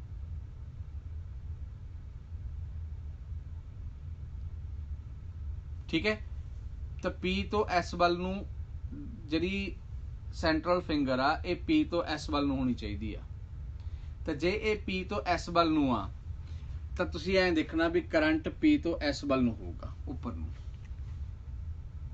ਇਹ ਕਰੰਟ ਦੀ ਡਾਇਰੈਕਸ਼ਨ ਸੀ, ਠੀਕ ਹੈ। ਮੈਂ ਹੁਣ ਕਿਉਂਕਿ ਤੁਹਾਨੂੰ ਫਲੈਮਿੰਗ ਲੈਫਟ ਹੈਂਡ ਰੂਲ ਨਹੀਂ ਸਮਝਾਇਆ, ਤਾਂ ਤੁਸੀਂ ਕੀ ਕਰਨਾ, ਹੁਣ ਡਾਇਗਰਾਮ ਜਦੋਂ ਬਣਾਉਣੀ ਆ ਪੇਪਰ ਦੇ ਵਿੱਚ, ਤੁਸੀਂ ਡਾਇਗਰਾਮ ਪਹਿਲਾਂ ਰੈਕਟੈਂਗਲ ਬਣਾ ਲੈਣੀ ਆ, ਠੀਕ ਹੈ। ਜਦੋਂ ਰੈਕਟੈਂਗਲ ਬਣ ਗਈ ਨਾ ਰੈਕਟੈਂਗਲ, ਉਹ ਤੋਂ ਬਾਅਦ ਚੋਂ ਮੈਗਨੈਟਿਕ ਫੀਲਡ ਪਹਿਲਾਂ ਰਾਈਟ ਸਾਈਡ ਨੂੰ ਡਰਾ ਕਰ ਦੇਣੀਆਂ ਨੇ, ਦੋ ਹੀ ਕਰਨੀਆਂ ਨੇ ਬਸ। ਆ ਕਰਤੀ, ਇਧਰੋਂ ਕਰਤੀ, ਓਕੇ। ਫਿਰ ਕੀ ਕਰਨਾ, ਜਿਹੜੀ ਆ ਤੁਹਾਡੀ ਲੈਫਟ ਸਾਈਡ ਹੋਊਗੀ, ਲੈਫਟ ਸਾਈਡ, ਉਹ ਤੇ ਐਰੋ ਆਪਦੇ ਵੱਲ ਨੂੰ ਪਾਉਣਾ। ਜਦੋਂ ਪੇਪਰ ਤੇ ਲਿਖੋਗੇ ਐ, ਤੁਸੀਂ ਐਂ ਡਰਾ ਕਰ ਰਹੇ ਹੋ ਨਾ, ਐਂ, ਤਾਂ ਐਂ ਸਮਝ ਲੈਣਾ ਵੀ ਆ ਐਰੋ ਮੇਰੇ ਵੱਲ ਨੂੰ ਆ, ਜਿਹੜਾ ਲੈਫਟ ਤੇ ਆ। ਤਾਂ ਹੁਣ ਉਹ ਐਰੋ ਬਾਹਰ ਨੂੰ ਆਪਾਂ ਐਂ ਪਾਵਾਂਗੇ, ਤਾਂ ਜਿੱਧਰ ਨੂੰ ਇਹ ਐਰੋ ਪਾਇਆ ਉਹਦੇ ਆਪੋਜ਼ਿਟ ਐਰੋ ਉਧਰ ਨੂੰ ਪਾ ਦੇਣਾ, ਅਦਰ ਪੈਰਲਲ ਸਾਈਡ ਤੇ, ਠੀਕ ਹੈ। ਦੋ ਚੀਜ਼ਾਂ ਹੋ ਗਈਆਂ। ਹੁਣ ਡਾਇਗਰਾਮ ਨੂੰ ਯਾਦ ਰੱਖਣ ਦਾ ਤੀਜਾ ਕੰਮ, ਕਰੰਟ ਜਿਹੜਾਗਾ ਜਦੋਂ ਐ ਚੱਲੂਗਾ ਤਾਂ ਇਹ ਆ ਡਾਇਰੈਕਸ਼ਨ 'ਚ ਚੱਲੂ ਕਰੰਟ, ਕਿਉਂਕਿ ਲੂਪ ਆ। ਤਾਂ ਇਹ ਕਰੰਟ ਤੁਹਾਡਾ ਕਲੌਕਵਾਈਜ਼ ਹੋਊਗਾ। ਤਾਂ ਕਰੰਟ ਕਿੱਧਰ ਨੂੰ ਰੱਖਣਾਗਾ? ਕਲੌਕਵਾਈਜ਼, ਠੀਕ ਹੈ। ਰਾਈਟ ਸਾਈਡ ਨੂੰ ਮੈਗਨੈਟਿਕ ਫੀਲਡ, ਓਕੇ। ਜਿਹੜੀ ਲੈਫਟ ਸਾਈਡ ਆ ਡਾਇਗਰਾਮ ਦੀ, ਉਹਦੇ ਤੇ ਫੋਰਸ ਬਾਹਰ ਨੂੰ, ਤੇ ਜਿਹੜੀ ਰਾਈਟ ਸਾਈਡ ਆ ਉਹਦੀ ਪੈਰਲਲ ਆਪੋਜ਼ਿਟ ਸਾਈਡ ਆ ਉਹ ਤੇ ਫੋਰਸ ਅੰਦਰ ਨੂੰ। ਤਾਂ ਆ ਫੋਰਸ ਨੂੰ ਤੁਸੀਂ F1 ਮੰਨ ਲੈਣਾ, ਆ ਫੋਰਸ ਨੂੰ F3 ਮੰਨ ਲੈਣਾ। ਇਹ ਆਡ ਨੰਬਰ ਰੱਖਣੇ ਆ, ਠੀਕ ਹੈ। ਆ ਜਿਹੜੀਆਂ ਫੋਰਸ ਹੋਣਗੀਆਂ ਤੇ ਇੱਕ ਦੋ ਫੋਰਸ ਤੁਸੀਂ ਇੱਥੇ ਸ਼ੋ ਕਰਨੀਆਂ ਨੇ, ਇਹ ਰੱਖ ਲਿਓ ਈਵਨ, 2 ਤੇ 4, ਠੀਕ ਹੈ। ਹੁਣ ਜਦੋਂ ਤੁਸੀਂ ਕਰਨਾ ਇਹਦੀ ਡੈਰੀਵੇਸ਼ਨ ਨੂੰ ਸ਼ੁਰੂ, ਤਾਂ ਪਹਿਲਾਂ ਇਹ ਦੱਸੋ ਡਾਇਗਰਾਮ ਕਲੀਅਰ ਹੋ ਗਈ, ਕਨਸੈਪਟ ਪਤਾ ਲੱਗ ਗਿਆ ਸਾਰਾ? ਜੇ ਹਜੇ ਵੀ ਕੋਈ ਡਾਊਟ ਹੈਗਾ ਤਾਂ ਬੇਫਿਕਰ ਹੋ ਕੇ ਦੱਸ ਦਿਓ ਪੁੱਤ। ਸਰ, ਹਾਂ ਹਨਾ, ਜਿਹੜੀ ਇੰਡੈਕਸ ਫਿੰਗਰ ਆ, ਹਾਂ ਉਹ ਮੈਗਨੈਟਿਕ ਫੀਲਡ ਨੂੰ ਰਿਪਰੈਜ਼ੈਂਟ ਕਰਦੀ ਹੈ ਨਾ? ਹਾਂ ਬੇਟੇ, ਹਾਂ ਬਿਲਕੁਲ। ਉਹ ਰਾਈਟ ਨੂੰ ਹੋਣੀ ਚਾਹੀਦੀ ਹੈ ਨਾ? ਤਾਂ ਹਾਂ, ਤੁਹਾਡੇ ਅਕੋਰਡਿੰਗ ਰਾਈਟ ਨੂੰ ਹੋਣੀ ਚਾਹੀਦੀ ਆ। ਫਿਰ ਜਿਹੜਾ ਆਪਣਾ ਸੈਂਟਰਲ ਫਿੰਗਰ ਰਹੇਗੀ ਉਹ ਹਾਂ ਤੁਹਾਡੇ ਅਕੋਰਡਿੰਗ ਮੈਂ ਓਕੇ ਠੀਕ ਹੈ ਮੈਂ ਸਮਝ ਗਿਆ ਗੱਲ ਤੇਰੀ ਗੱਲ ਸਮਝ ਗਿਆ ਮੈਂ ਹੁਣ ਮੈਂ ਨਾ ਐਕਚੁਅਲੀ ਤੁਹਾਡੀ ਡਾਇਗਰਾਮ ਆ ਫੋਨ 'ਚ ਦੇਖੀ ਜਾਂਦਾ ਉਹ ਮੈਂ ਫੋਨ 'ਚ ਮੇਰੇ ਫੋਨ 'ਚ ਨਾ ਮਿਰਰ ਹੋਣ ਕਰਕੇ ਨਾ ਇੱਕ ਤਰ੍ਹਾਂ ਨਾਲ ਮੈਨੂੰ ਆਪੋਜ਼ਿਟ ਦਿਖ ਰਹੀ ਆ ਓਕੇ ਹੁਣ ਠੀਕ ਹੈ ਤੇਰੀ ਗੱਲ ਜੇ ਮੈਂ ਹੁਣ ਇੱਧਰ ਡਾਇਗਰਾਮ ਨੂੰ ਦੇਖੂੰਗਾ ਤਾਂ ਇਹ ਹੋ ਗਈ ਇੰਡੈਕਸ ਫਿੰਗਰ ਠੀਕ ਆ ਹੋ ਗਿਆ ਥੰਮ ਤਾਂ ਹੁਣ ਤੁਸੀਂ ਐਂ ਦੇਖੋ ਹਾਂ ਇਹ ਕਲੌਕਵਾਈਜ਼ ਦੀ ਥਾਂ ਤੇ ਐਂਟੀ ਕਲੌਕਵਾਈਜ਼ ਹੋਊਗਾ ਕਰੰਟ ਬਈ ਠੀਕ ਹੈ ਮੈਂ ਡਾਇਗਰਾਮ ਨਾ ਫੋਨ ਦੇ ਵਿੱਚ ਦੇਖੀ ਜਾਂਦਾ ਤੁਹਾਡੇ ਓਕੇ ਗੁੱਡ ਬੇਟੇ ਥੈਂਕ ਯੂ ਬੇਟੇ ਗਗਨ ਸੌਰੀ ਬੇਟੇ ਮੈਂ ਡਾਇਗਰਾਮ ਨੂੰ ਫੋਨ 'ਚ ਦੇਖ ਕੇ ਨਾ ਉਵੇਂ ਕਰਾ ਰਿਹਾ ਸੀ ਵੀ ਉਹ ਕਿਉਂਕਿ ਮੈਨੂੰ ਫੋਨ ਦੇ ਵਿੱਚ ਮਿਰਰ ਵਾਂਗੂ ਦਿਖਦਾ ਹੈਗਾ ਆਪੋਜ਼ਿਟ ਦਿਖਦਾ ਹੈਗਾ ਤਾਂ ਉਹ ਮੈਂ ਡਾਇਗਰਾਮ ਫੋਨ ਦੇ ਵਿੱਚ ਦੇਖ ਕੇ ਕਰਾਈ ਜਾਂਦਾ ਸੀ ਤੁਹਾਨੂੰ ਵੀ ਤੁਹਾਨੂੰ ਐਂ ਦਿਖ ਰਹੀ ਹੋਊਗੀ ਪਰ ਐਨੀਵੇਜ਼ ਹੁਣ ਜੇ ਮੈਂ ਡਾਇਗਰਾਮ ਨੂੰ ਦੇਖਾਂ ਧਿਆਨ ਨਾਲ ਦੇਖੋ ਹੁਣ ਤੁਸੀਂ ਡਾਇਗਰਾਮ ਨੂੰ ਇੱਧਰ ਦੇਖ ਕੇ ਚੱਲਦੇ ਆਪਾਂ ਤਾਂ ਆ ਹੋ ਗਈ magnetic field so index finger magnetic field force thumb ਜਿਹੜਾ ਉਹ ਬਾਹਰ ਨੂੰ ਆ ਠੀਕ ਹੈ ਤਾਂ ਦੋ ਐ ਹੋ ਗਈਆਂ ਡਾਇਰੈਕਸ਼ਨ ਤਾਂ ਆ ਹੋ ਗਿਆ ਕਰੰਟ ਤਾਂ ਕਰੰਟ ਇਸ ਤਰ੍ਹਾਂ ਹੋ ਗਿਆ ਤਾਂ ਤੁਹਾਡੀ ਡਾਇਗਰਾਮ ਦੇ ਅਕੋਰਡਿੰਗ ਆ ਬਣਨਾ ਚਾਹੀਦਾ ਸੌਰੀ ਪੁੱਤ ਕਰੈਕਸ਼ਨ ਕਰ ਲਿਓ ਇਹਨੂੰ ਠੀਕ ਹੈ ਉਹ ਸਿਰਫ ਆ ਫੋਨ ਦੇ ਵਿੱਚ ਦੇਖਣ ਕਰਕੇ ਡਾਇਗਰਾਮ ਨਾ ਆਪੋਜ਼ਿਟ ਹੋ ਗਿਆ ਕੰਮ ਤਾਂ ਕਲੀਅਰ ਹੈ ਹੁਣ ਸਾਰਿਆਂ ਨੂੰ ਸੌਰੀ ਤਾਂ ਡਾਇਰੈਕਸ਼ਨ ਆਫ ਕਰੰਟ ਹਾਂ ਹੁਣ ਡਾਇਰੈਕਸ਼ਨ ਆਫ ਕਰੰਟ ਤੁਸੀਂ ਐਂਟੀ ਕਲੌਕਵਾਈਜ਼ ਰੱਖ ਲੈਣਾ ਠੀਕ ਹੈ ਤੇ ਫੋਰਸ ਜਿਹੜੀ ਆ ਉਹ ਮੈਂ ਤੁਹਾਨੂੰ ਸਮਝਾਤੀ ਆ ਵੀ ਇਸ ਤਰ੍ਹਾਂ ਬਾਹਰ ਨੂੰ ਆ ਉਧਰੋਂ ਅੰਦਰ ਨੂੰ ਰੱਖਣੀ ਆ ਜੇ ਡਾਇਗਰਾਮ ਕੰਪਲੀਟ ਹੋ ਗਈ ਤਾਂ ਇਹਦਾ ਹੁਣ ਆਪਣਾ ਕੰਮ ਕੁਝ ਵੀ ਨਹੀਂ ਰਿਹਾ ਤਾਂ ਆਪਾਂ ਉੱਥੇ ਲਿਖਾਂਗੇ ਵੀ force F2 and F4 are acting in opposite direction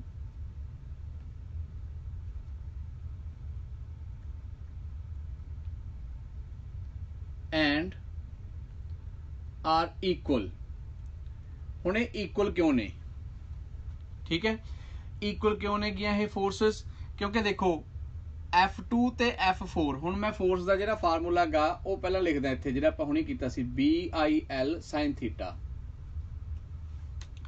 ਤਾਂ ਆ ਦੋਨੋਂ ਫੋਰਸ ਇੱਕੋ ਹੀ ਲਾਈਨ ਤੇ ਲੱਗਣਗੀਆਂ ਇੱਕੋ ਹੀ ਲਾਈਨ ਦਾ ਮਤਲਬ ਕੀ ਹੈਗਾ ਵੀ ਆ ਲਾਈਨ ਦੇ ਲੌਂਗ ਤਾਂ ਆਪਾਂ ਇੱਥੇ ਲਿਖਾਂਗੇ ਵੀ ਡਾਇਰੈਕਸ਼ਨ ਐਂਡ ਆਰ ਇਕੁਅਲ ਤੇ ਨਾਲ 1 minute are acting in opposite direction and are equal okay ਠੀਕ ਹੈ ਤਾਂ ਇਕੁਅਲ ਇਹਨਾਂ ਲਿਖਣ ਤੋਂ ਬਾਅਦ ਠੀਕ ਹੈ ਤੁਸੀਂ ਕੀ ਕਰਨਾ ਤੁਸੀਂ ਲਿਖ ਦੇਣਾਗਾ ਵੀ hence cancel out each other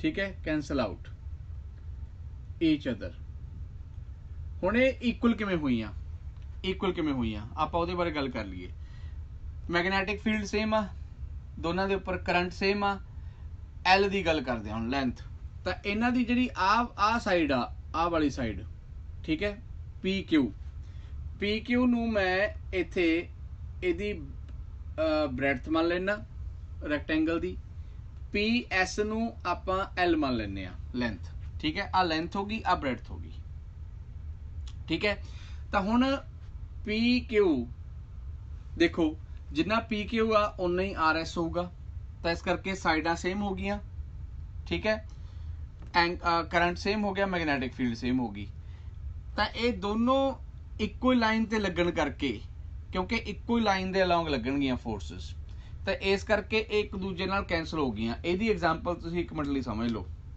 ਜਿਵੇਂ ਮੰਨ ਲਓ ਆ ਮਾਰਕਰ ਆ ਠੀਕ ਹੈ ਇਹਦੇ ਤੇ ਇੱਕ ਤਾਂ ਮੈਂ ਫੋਰਸ ਉੱਪਰ ਨੂੰ ਲਗਾ ਰਿਹਾ ਇੱਥੋਂ ਫੜ ਕੇ ਇੱਕ ਓਨੀ ਫੋਰਸ ਮੈਂ ਥੱਲੇ ਨੂੰ ਲਗਾ ਰਿਹਾ ਤਾਂ ਜੇ ਦੋਨੋਂ ਫੋਰਸਸ ਇਕੁਅਲ ਐਂਡ ਆਪੋਜ਼ਿਟ ਹੋਣਗੀਆਂ ਤਾਂ ਇਹ ਮਾਰਕਰ ਮੂਵ ਨਹੀਂ ਕਰੂਗਾ ਇੱਕ ਫੋਰਸ ਉੱਪਰ ਨੂੰ ਲਗਾ ਰਹੇ ਆ ਉਸੇ ਪੁਆਇੰਟ ਤੇ ਇੱਕ ਫੋਰਸ ਥੱਲੇ ਨੂੰ ਲਗਾ ਰਹੇ ਆ ਦੋ ਫੋਰਸ ਹੋ ਗਈਆਂ ਆਪੋਜ਼ਿਟ ਡਾਇਰੈਕਸ਼ਨ 'ਚ ਤੇ ਜੇ ਉਹ ਇਕੁਅਲ ਨੇ ਤਾਂ ਕੈਂਸਲ ਆਊਟ ਹੋ ਜਾਣਗੀਆਂ ਤਾਂ ਇਸ ਕਰਕੇ ਜਦੋਂ ਇੱਕ ਦੂਜੇ ਨਾਲ ਕੈਂਸਲ ਆਊਟ ਹੋ ਗਈਆਂ ਤਾਂ ਨੈਟ ਫੋਰਸ 0 ਹੋ ਜੂ ਤਾਂ ਤੁਸੀਂ ਸਿਰਫ ਉੱਥੇ ਕੀ ਕਰਨਾ ਉਹਨੇ ਡੈਰੀਵੇਸ਼ਨ ਨੂੰ ਕਰਾਉਣ ਦੇ ਲਈ ਨਾ ਮੈਨੂੰ ਥੋੜਾ ਜਿਹਾ ਤੁਹਾਨੂੰ ਐ ਦੱਸਣਾ ਪੈ ਰਿਹਾ ਮੇਰੇ ਕੋਲ ਇੱਕ ਤਾਂ ਨੋਟਸ ਨਹੀਂ ਤੁਹਾਨੂੰ ਦੇਣ ਲਈ ਹੈਗੇ ਅੱਜ ਜੇ ਮੇਰੇ ਕੋਲ ਨੋਟਸ ਹੁੰਦੇ ਨਾ ਦੇਣ ਲਈ ਅੱਜ ਤੁਹਾਨੂੰ ਮੈਂ ਪ੍ਰੋਵਾਈਡ ਕਰ ਦਿੰਦਾ ਮੈਂ ਕੋਸ਼ਿਸ਼ ਕਰੂੰਗਾ ਸ਼ਾਇਦ ਤੁਹਾਨੂੰ ਕੱਲ ਤੋਂ ਪਹਿਲਾਂ ਮੈਂ ਨੋਟਸ ਪ੍ਰੋਵਾਈਡ ਕਰਦਾ ਤਾਂ ਉਹਦੇ ਵਿੱਚ ਮੈਂ ਨਾ ਡੈਰੀਵੇਸ਼ਨ ਪ੍ਰੋਪਰਲੀ ਲਿਖੀ ਹੋਈ ਆ ਤੁਹਾਨੂੰ ਥਿਊਰੀ ਉੱਥੋਂ ਮਿਲ ਜੂਗੀ ਪਰ ਫਿਲਹਾਲ ਹੀ ਯਾਦ ਰੱਖ ਲਿਓ ਵੀ ਆਹ ਚੀਜ਼ ਲਿਖਣੀ ਆ ਵੀ ਈਵਨ ਫੋਰਸਸ ਇੱਕ ਦੂਜੇ ਨਾਲ ਕੈਂਸਲ ਹੋ ਗਈਆਂ ਰਹਿ ਗਈਆਂ F1 ਤੇ F3 ਫੋਰਸਸ ਤਾਂ ਜਿਹੜੀ F1 ਤੇ F3 ਫੋਰਸਸ ਨੇ ਠੀਕ ਹੈ हुण ये मिल के क्योंकि ये लग रही ने ऑपोजिट एंड डिफरेंट एंड्स ते, तो ये दोनों फोर्स एक दूजे ते डिफरेंट एंड्स ते लग रही ने, ठीक है। दूजी गल तो इन्हां दोनों दे लई F1 ते F3, ठीक है, आर एक्टिंग आए लिखांगे आपां, are acting at two different ends या two different sides but in opposite direction, ठीक है। तो इथों आप कह देंगे hence they form a couple, they form a couple, ठीक है। तो कपल का मतलब कि पेयर बन गया, तो जो पेयर बनूगा तो वो रिस्पोंसिबल होगा टॉर्क प्रोड्यूस करने लई, ठीक है। हुण वो पेयर जिहड़ा बनूगा आपां ओहदे लई एक नाल डायग्राम होर बनाउणी आ। वो डायग्राम की बनावांगे आपां, पहलां तुसीं इहदा स्क्रीनशॉट ले लो।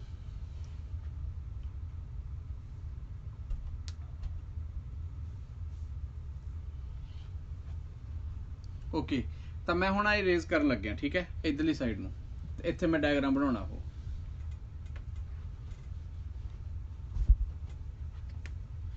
तो देखो F1 ते F3 दे लई आपां जिहड़ा लिखिआ इत्थे भी वो कपल बनूगा, ओहदी डायग्राम आ। हुण जिन्नियां PQ आ, राइट, उन्ना ही आ डिस्टेंस होगा इन्हां दे बिटवीन इत्थे, क्योंकि देखो इन्हां दे आ गैप ते आ गैप तो सेम ही रहना, बिकॉज रैक्टेंगल आ, राइट। तो आ जिहड़ी आ साइड आ मैं वो इत्थे लिख रहा आए, आ साइड कह लो चाहे आ साइड कह लो, एक ही गल आ। ये हो गया P, आ हो गया Q एक तरह नाल, ठीक है। हुण PQ की वैल्यू कितनी है लेंथ, वो हैगी आ B, आपां मन्नी है इत्थे। हुण आ जो भी जिहड़ी इस एंड ते यानी कि इत्थे जिहड़ी फोर्स लग रही है वो हैगी आ F1, तो देखो किधर नूं लग रही है, वो लग रही है बाहर नूं। तो जिहड़ी F3 फोर्स आ वो लग रही है अंदर नूं। तो आ 3 डायमेंशन आ, ठीक है ना। आ फोर्स बाहर नूं आ ते आ फोर्स अंदर नूं आ। 3D होण करके तुहानूं ये शो आई करना पऊगा। तो F1 एंड F3, ठीक है। हुण तुसीं आप सोचो भी आ पेन जिहड़ा गा मार्कर जिहड़ा ये हो गया आ B, ठीक है, B हो गया ये। एक फोर्स इधर नूं लग रही आ, एक फोर्स इधर नूं लग रही आ, इधर नूं, ठीक है ना। तो आए आ एक फोर्स देखो आ उपरली इधर नूं, ठीक है, इस तरह। तो एक फोर्स इधर नूं आ बाहर नूं, वो आए रिप्रेजेंट की हुई आपां। तो ये दोनों फोर्स मिलके आ फोर्स इनू इधर नूं घुमाऊगी, आ फोर्स उन्होंने पिछे लेके जाऊगी। तो तुसीं आप सोचो भी ये पेन आई घूमूगा, देखो इस तरह पियागा, आए पियागा। तो जदों आ फोर्स इधर नूं लगी, ठीक है, तो आ फोर्स जिहड़ी आ वो इधर नूं लगी इस तरह, तो जिहड़ा पेन आ वो मिल के आए घूम जूगा। बस आही काम सीगा, क्योंकि रोटेट कराउणा सी। तो आ F1 ते F3 दो फोर्स जिहड़ियां ने ये मिल के इस कॉइल नूं रोटेट कराउणगीਆਂ। तो जदों कॉइल रोटेट करूगी, ठीक है, वो रोटेशन नूं असीं टॉर्क दे थ्रू कैलकुलेट कर लेना। बस इन्ना काम सी। बाकी दा जिहड़ा एक्चुअल रीजन आ वो उही सीगा भी जिहड़ा आपां प्रूफ कीतागा। तो हुण फोर्स जानी कि टॉर्क याद करो, टॉर्क डिपेंड करदी आ फार्मूले ते, फोर्स इंटू परपेंडिकुलर डिस्टेंस। हुण क्वेश्चन आ परपेंडिकुलर डिस्टेंस किन्ना गा। परपेंडिकुलर डिस्टेंस एक्चुअली हुंदा जिहड़ा आ दोनों फोर्सेस दे बिटवीन हाइट आ, गैप आ, वो गैप कितना होगा। तो इनू एक्सटेंड कर लेना इधर नूं, इनू एक्सटेंड कर लेना इधर नूं। तो तुसीं आप देखना, देखो ध्यान नाल आही गैप आ ना दोनों च, जानी कि ये इत्थे लग रही है, ये उत्थे लग रही है। तो उन्हां च जिहड़ा डिस्टेंस आ हाइट दा गैप, होर गैप नहीं कहना, गैप तो अदरवाइज आ भी हो जाऊगा, हाइट दा गैप। तो हाइट वाला गैप जिहड़ा गा वो आगा आ वाला, ठीक है। तो ये हो गया परपेंडिकुलर डिस्टेंस। तो थीटा एंगल इत्थे आ जाऊगा, क्योंकि जे परपेंडिकुलर बनाना तो थीटा उहदे ऑपोजिट साइड होनी चाहिए है एंगल दी, है ना। तो इस करके ऑपोजिट। ओके हुण आ हाइपोटन्यूज हो गया बी, ठीक है। परपेंडिकुलर की वैल्यू कितनी होगी, हाइपोटन्यूज इंटू साइन थीटा, क्योंकि परपेंडिकुलर की वैल्यू ही होंगी है, ठीक है ना। Perpendicular upon hypotenuse is equal to sine theta, तो sine theta times hypotenuse is equal to perpendicular. तो यदा मतलब आ फार्मूला मेरा जिहड़ा वो अप्लाई हो गया हुण इत्थे। तो F1 ते F3 दी वैल्यूज जिहड़ियां होणगियां वो आ गईयां अपने कोल BI। हुण तुसीं देखना F1 किहड़ी लेंथ ते लग रही है, F1 लग रही है अपने कोल PS दे उपर, ते F3 लग रही है QR दे उपर। तो दोनों की वैल्यू सेम होगी L, तो इत्थे आ जाऊगा L, ठीक है। ओके दूजी गल, हुण इहदे नाल साइन थीटा क्यों नहीं आउंदा, क्योंकि F1 ते F3 ये बाहर नूं परपेंडिकुलर लग रही ने प्लेन दे, यानी कि नॉर्मल ने। तो इस करके इन्हां दी अपनी डायरैक्शन, हुण तुसीं देखो जो तुसीं डायग्राम बनाई सी, ठीक है ना, डायग्राम इस तरह बनी सी अपनी। तो तुसीं आप सोचो भी आ फोर्स ते आ मैगनैटिक फील्ड, इन्हां दे बिटवीन एंगल 90 डिग्री बनेगा, क्योंकि जे तुसीं ऐ देखोगे ध्यान नाल तो 90 डिग्री एंगल आ तिन्नां दे विच, इन्हां दे बिटवीन भी 90 डिग्री एंगल आ, ठीक है। इन्हां दे बिटवीन भी 90 डिग्री एंगल आ, सारिਆਂ ਦੇ ਵਿੱਚ 90 डिग्री एंगल आ। तो उस करके साइन 91 आ जाऊगा, मैं लिखदा नहीं। जे तुसीं लिखना भी आ तो नाल नोट करके लिख भी लो, कोई इशू नहीं गा, साइन 90, ठीक है। तो F1 ते F3 की वैल्यू BIL आ गई। ओके तो हुण टॉर्क का फार्मूला की रह गया, कोई दोनों चो कोई भी एक फोर्स ले लो BIL, क्योंकि साइन 91 हो गया, into perpendicular distance. Perpendicular distance कितना का B साइन थीटा, ठीक है। तो हुण इहदे विच देखो लेंथ इंटू ब्रेडथ, ये एरिया बन गया। तो आंसर आ गया BIA साइन थीटा, ठीक है। तो टॉर्क इस तरह एक्ट करूगी। हुण इहदे विचों I इंटू A की हुंदा गा, वो हुंदा मैगनैटिक मोमेंट। मैगनैटिक मोमेंट किहनूं कहंदे आपां, मैगनैटिक मोमेंट हुंदा गा भी जिन्ना मैगनेटिज्म आ गया ਉਹਦੇ ਕੋਲ, यानी कि जिन्ना ਉਹਦੇ ਕੋਲ मैगनैटिक स्ट्रेंथ आ गई, ठीक है। तो मैगनैटिक मोमेंट इत्थे किहदे ते डिपेंड करूगा, वो डिपेंड करूगा करंट दे उपर। जे क्वेश्चन दे विच तुहानूं मैगनैटिक मोमेंट ना दो तरह नाल कैलकुलेट हुंदा, एक तां बार मैगनेट दे लई मैगनैटिक मोमेंट हुंदा, एक हुंदा अपने कोल करंट लई। तो जे करंट लई मैगनैटिक मोमेंट आ गया तो वो दो फैक्टर के उपर डिपेंड करता, एक तो कितना करंट पास कर रहा है, दूजी गल किन्ने एरिए चों, ठीक है। तो I इंटू A यदी वैल्यू नूं तुसीं M लिख सकते हो। तो टॉर्क का फार्मूला जिहड़ा वो आही बन गया BI इंटू A नूं M लिख देंगे साइन थीटा, और इनू तुसीं MB साइन थीटा लिखोगे आ डायग्राम के अकॉर्डिंग, क्योंकि ये मैं हुण तुहानूं रूल फ्री टाइम दे विच आराम नाल समझाऊंगा भी इनू आपां MB साइन थीटा क्यों लिखिया, इनू आपां BM साइन थीटा ही क्यों नहीं लिख के छड्डता, ठीक है। क्योंकि वो बड़ा इंटरस्टिंग पार्ट है बेटे, वह आए जो मैं तुहानूं काली काली समझाऊंगा वह कोई फायदा नहीं होना, पर तुसीं फिलहाल लई जिहड़ा तुहाडा पेपर होना गा, ठीक है ना, उहनूं करन दे लई इहनूं तुसीं समझ लो। तो MB साइन थीटा टॉर्क आ गई, ठीक है। हुण जे नंबर ऑफ टर्नस, जे इहदा कॉइल जिहड़ी लई आपां वो रैक्टेंगुलर कॉइल दे विच आपां इक्को ही टर्न मन के चले आ, जे नंबर ऑफ टर्नस होणगियां कॉइल दियां तां आपां आही इहदे नाल N नूं मल्टीप्लाई कर दांगे, फिर तां ओहदी वैल्यू NIA, ठीक है, उहनूं भी आपां M लिखांगे, ठीक है ना। तो इहनूं नोट कर लो अपने, मतलब क्लिक कर लो कॉपी ते ओते स्क्रीन ते।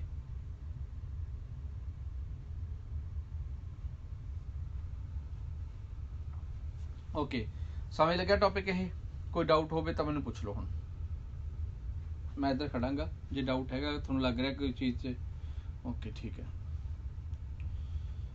दो बच्चे लेफ्ट कर गए सी ना, वो बेचारे पता नहीं इंटरनेट खराब हो गया होना। Okay good.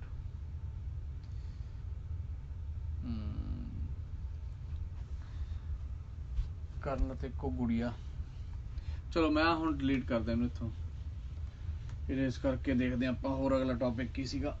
हुण रह गया सी तुहाडा मूविंग कॉइल गैल्वेनोमीटर।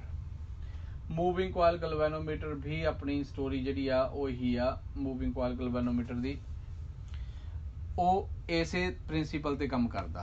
तो हुण मूविंग कॉइल गैल्वेनोमीटर जिवें नाम आ उहदा मूविंग कॉइल, यानी कि कॉयल घूम रही है ना।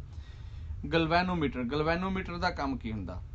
गलवैनोमीटर सर्किट दे विच करंट नूं डिटैक्ट करन दा काम करदा। जिवें आपां ये कह लो भी इलैक्ट्रीशियन दे कोल एक टैस्टर हुंदा, टैस्टर पैन नहीं हुंदा, पैन जे वांगू स्क्रू ड्राइवर हुंदा जिवें, ठीक है ना। वो जे उन्हें चैक करना हुंदा करंट तो ला के देखदा भी इस तरह, तो वो इत्थे एक लाइट हुंदी है, बल्ब हुंदा एंड ते, तो बल्ब जग पैंदा, तो उन्होंने पता लग जाता भी करंट हैगा सर्किट च कि नहीं। तो वो टैस्टर जिहड़ा गा वो काम आउंदा गा जिथे हाई करंट आ, हाई वोल्टेज आ।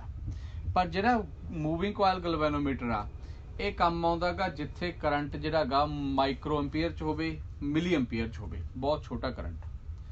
तो जिथे करंट समॉल अमाउंट दे विच आ उहनूं डिटैक्ट करन दे काम आउंदा। तो ये गल याद रखनी है, गलवैनोमीटर कदे भी मैजर नहीं करता करंट नूं, ठीक है ना। करंट नूं मैजर नहीं करता। गलवैनोमीटर जिहड़ा गा वो हमेशा करंट नूं डिटैक्ट करन दा काम करदा। तो जे तुहानूं क्वेश्चन आ भी जावे कदे भी what is a moving coil galvanometer जां व्हाट इज अ गलवैनोमीटर, तो तुसीं यही कहना गा भी गलवैनोमीटर जिहड़ा गा वो एक डिवाइस आ which detects current in the circuit, ठीक है। करंट नूं डिटैक्ट करन दे काम आउंदा गा। हुण मूविंग कॉयल गलवैनोमीटर दी जिहड़ी डायग्राम आ ਉਹ मैं देखी आ डायग्राम, ਉਹਨੂੰ जे देखा जाए ना वो एक्चुअली एक्सरे है एक तरह नाल। जिवें आपां हुण कह दईए बॉडी दा एक्सरे आ, तो बॉडी दे एक्सरे दे विच बॉडी दी जिहड़ी आउटर कन्फिगुरेशन आ वो तो हुंदी नहीं गी, अंदरली कन्फिगुरेशन हुंदी आ। उस तरह जिहड़ी वो डायग्राम मैं इत्थे बना के दिखाऊंगा तुहानूं, जो मतलब चलदी आ वो डायग्राम एक्सरे आ, ਉਹਦਾ अंदरला पार्ट, ठीक है। तो ਉਹਦੇ ਲਈ गलवैनोमीटर दे लई तुसीं पहला तो एक रैक्टेंगल जी बना लेनी है, ठीक है। फिर ਇਹਦੇ अंदर ਇੱਥੇ ना आए ते ਇੱਥੇ आए कर लेना। ਹੁਣ ਇਹ ਕੀ ਕੀਤਾ, दोनों साइड दे उपर यानी कि इधर ते इधर ये मैगनेट आ। जिहड़ी मैगनेट आ ਉਹਨੂੰ ਅਸੀਂ कनकेव शेप ਦੇ ਵਿੱਚ ਰੱਖਦੇ ਹਾਂ, कनकेव शेप ਦੇ ਵਿੱਚ, ठीक है ना। ਇਹ क्वेश्चन भी आਉਂਦਾ ਹੁੰਦਾ भी ਆਪਾਂ मूविंग कॉयल गलवैनोमीटर ਦੇ ਅੰਦਰ ਜਿਹੜੀ मैगनेट ਰੱਖੀ ਆ ਉਹਨੂੰ कनकेव शेप 'ਚ ਕਿਉਂ ਰੱਖਦੇ ਆ। ਤਾਂ ਉਹਦਾ ਆਨਸਰ ਆ ਵੀ ਤੁਸੀਂ ਇਹ ਦੇਖੋ ਆਪਾਂ ਨੂੰ ਚਾਹੀਦੀ ਹੈ यूनीफॉर्म मैगनेटिक फील्ड, ठीक है। तो यूनीफॉर्म शेप ਜਿਹੜੀ ਆ ਉਹ सर्कल ਹੁੰਦੀ ਆ। ਕਾਰਨ क्योंकि सर्कल के हर एक साइड तो डिस्टेंस जिहड़ा गा सेंटर तो वो सेम हुंदा, राइट, क्योंकि रेडियस बनणगे सारे। तो उस तरह जिहड़ा हुण प्रिंसीपल आ, प्रिंसीपल आपां पहलां उहनूं पढ़ांगे, नाल नाल फिर तुहानूं दस्सांगे भी एक कॉयल दे अंदर जिहड़ी मैगनेटिक फील्ड आ वो कनकेव क्यों हुंदी आ शेप मैगनेट दी। तो प्रिंसीपल ये आ भी जदों भी आपां एक करंट कैरिंग कॉयल नूं, ठीक है, मैं पहला उदू पंजाबी समझा रहा, जदों भी आपां एक करंट कैरिंग कॉयल नूं यूनीफॉर्म मैगनेटिक फील्ड च रखांगे, तो देखो मैं वर्ड यूज किया और यूनीफॉर्म मैगनेटिक फील्ड रखांगे तो उहदे उपर टॉर्क लगूगी, बस आ प्रिंसीपल आ। So whenever a current carrying coil is placed in a uniform magnetic field, it experience torque. That is the principle for moving coil galvanometer, ठीक है। हुण जिहड़ा वर्ड यूज किया यूनीफॉर्म, तुसीं आप सोचो जे यूनीफॉर्म मैगनेटिक फील्ड होगी ही नहीं, जे मैगनेटिक फील्ड ही वध घट गई यानी कि कॉन्सटेंट ना रही, तो फिर तो प्रिंसीपल ही नहीं होना, फिर उन्हें काम ही नहीं करना। तो इस करके यूनीफॉर्म मैगनेटिक फील्ड बनाउण दे लई ਜਿਹੜੇ मैगनेट ने उन्हां दी शेप कनकेव रखी जाती है। तो इहनूं असीं रेडियल मैगनेटिक फील्ड कहने आ,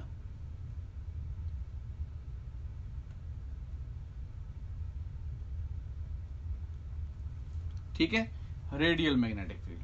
ਇਹਦਾ मैं मेरे को एक दो पिक्चर पईयां ने ਜਿਹੜੇ मेरे नोट्स ने, मैं परसों चौथे एक बच्चे नूं मेरे स्टूडेंट नूं भेजे सीगे, ਜਿਹੜਾ ਉਹ पढ़दे ने ना बच्चे चंडीगढ़ वाले, ਉਹਨਾਂ ਨੂੰ ਭੇਜੀ ਸੀਗੀ फोटोज।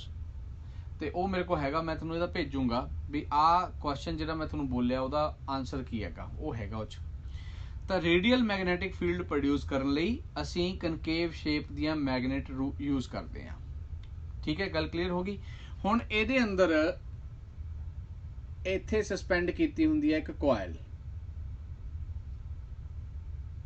ਠੀਕ ਹੈ, ਹੁਣ ਉਹ ਕੋਇਲ ਜਿਹੜੀ ਆ ਦੇਖਣ ਨੂੰ ਉਹ ਸਾਨੂੰ ਇੱਕ ਲੱਗਦੀ ਹੈ ਕੋਇਲ, ਪਰ ਐਕਚੁਅਲ ਦੇ ਵਿੱਚ ਉਹਦੇ ਅੰਦਰ ਨੰਬਰ ਆਫ ਟਰਨਸ ਹੋਣਗੀਆਂ। ਜਿੰਨੀਆਂ ਜ਼ਿਆਦਾ ਟਰਨਸ ਨੇ, ਕਿਉਂਕਿ ਮੈਗਨੈਟਿਕ ਮੋਮੈਂਟ ਦਾ ਫਾਰਮੂਲਾ ਸੀ NIA, ਜਿੰਨਾ ਜ਼ਿਆਦਾ ਮੈਗਨੈਟਿਕ ਮੋਮੈਂਟ ਹੋਊਗਾ ਓਨਾ ਹੀ ਜ਼ਿਆਦਾ ਇਫੈਕਟ, ਓਨਾ ਹੀ ਜ਼ਿਆਦਾ ਉਹ ਵਧੀਆ ਗਲਵੈਨੋਮੀਟਰ ਬਣੂਗਾ। ਤਾਂ ਜਿੰਨੀਆਂ ਜ਼ਿਆਦਾ ਨੰਬਰ ਆਫ ਟਰਨਸ ਆਪਾਂ ਲਿਆਵਾਂਗੇ ਕੋਇਲ ਦੀਆਂ, ਓਨਾ ਹੀ ਸਾਨੂੰ ਬੈਟਰ ਰਿਜ਼ਲਟ ਮਿਲਦਾ ਗਾ। ਇਸ ਕਰਕੇ ਕੋਇਲ ਜਿਹੜੀ ਆ ਉਹਦੀਆਂ ਜਿਹੜੀਆਂ ਟਰਨਸ ਨੇ, ਹੁਣ ਤੁਸੀਂ ਜੇ ਡਾਇਗਰਾਮ ਦੇਖੀ ਹੋਊਗੀ ਤਾਂ ਉਹਦੇ ਅੰਦਰ ਐਂ ਟਰਨਸ ਬਣਾਈਆਂ ਹੁੰਦੀਆਂ ਨੇ।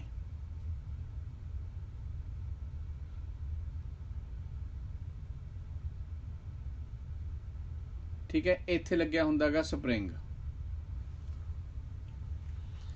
ਹੁਣ ਦੋ ਆਹ ਡਾਇਗਰਾਮ ਹੁੰਦੀ ਆ, ਤਾਂ ਟਰਨਸ ਇਸ ਤਰ੍ਹਾਂ ਦਿਖਾ ਸਕਦੇ ਆ, ਕਿਉਂਕਿ ਹੋਰ ਕੋਈ ਕੰਮ ਹੀ ਨਹੀਂ ਹੈ ਬੇਟੇ, ਹੱਲ ਹੀ ਨਹੀਂ ਹੈਗਾ। ਠੀਕ ਹੈ ਨਾ, ਜੇ ਹੁਣ ਤੁਸੀਂ ਦੇਖੋ ਡਾਇਗਰਾਮ ਨੂੰ ਤਾਂ ਇਹਦੇ ਵਿੱਚ ਤੁਸੀਂ ਸੋਚੋ ਵੀ ਇੱਥੋਂ ਆਹ ਚੀਜ਼ ਆਹ ਕਾਹਦੀ ਆ, ਠੀਕ ਹੈ, ਫਿਰ ਆਹ ਅੰਦਰ ਦੀ ਕਿਵੇਂ ਚਲਿਆ ਗਿਆ। ਤਾਂ ਇਹ ਡਾਇਗਰਾਮ ਜਿਹੜੀ ਆ ਮੈਂ ਤੁਹਾਨੂੰ ਪਹਿਲਾਂ ਹੀ ਕਿਹਾ ਵੀ ਐਕਸਰੇ ਆ। ਫਿਰ ਜਿਹੜਾ ਆਹ ਪਾਰਟ ਆ ਉੱਪਰੋਂ ਵਾਇਰ ਆ ਰਹੀ ਆ, ਇਹ ਅੱਗੇ ਜਾ ਕੇ ਇੱਥੇ ਇੱਕ ਸਕਰੂ ਲੱਗਿਆ ਹੁੰਦਾ, ਇਹ ਇਹਦੇ ਨਾਲ ਕਨੈਕਟਡ ਹੁੰਦੀ ਆ।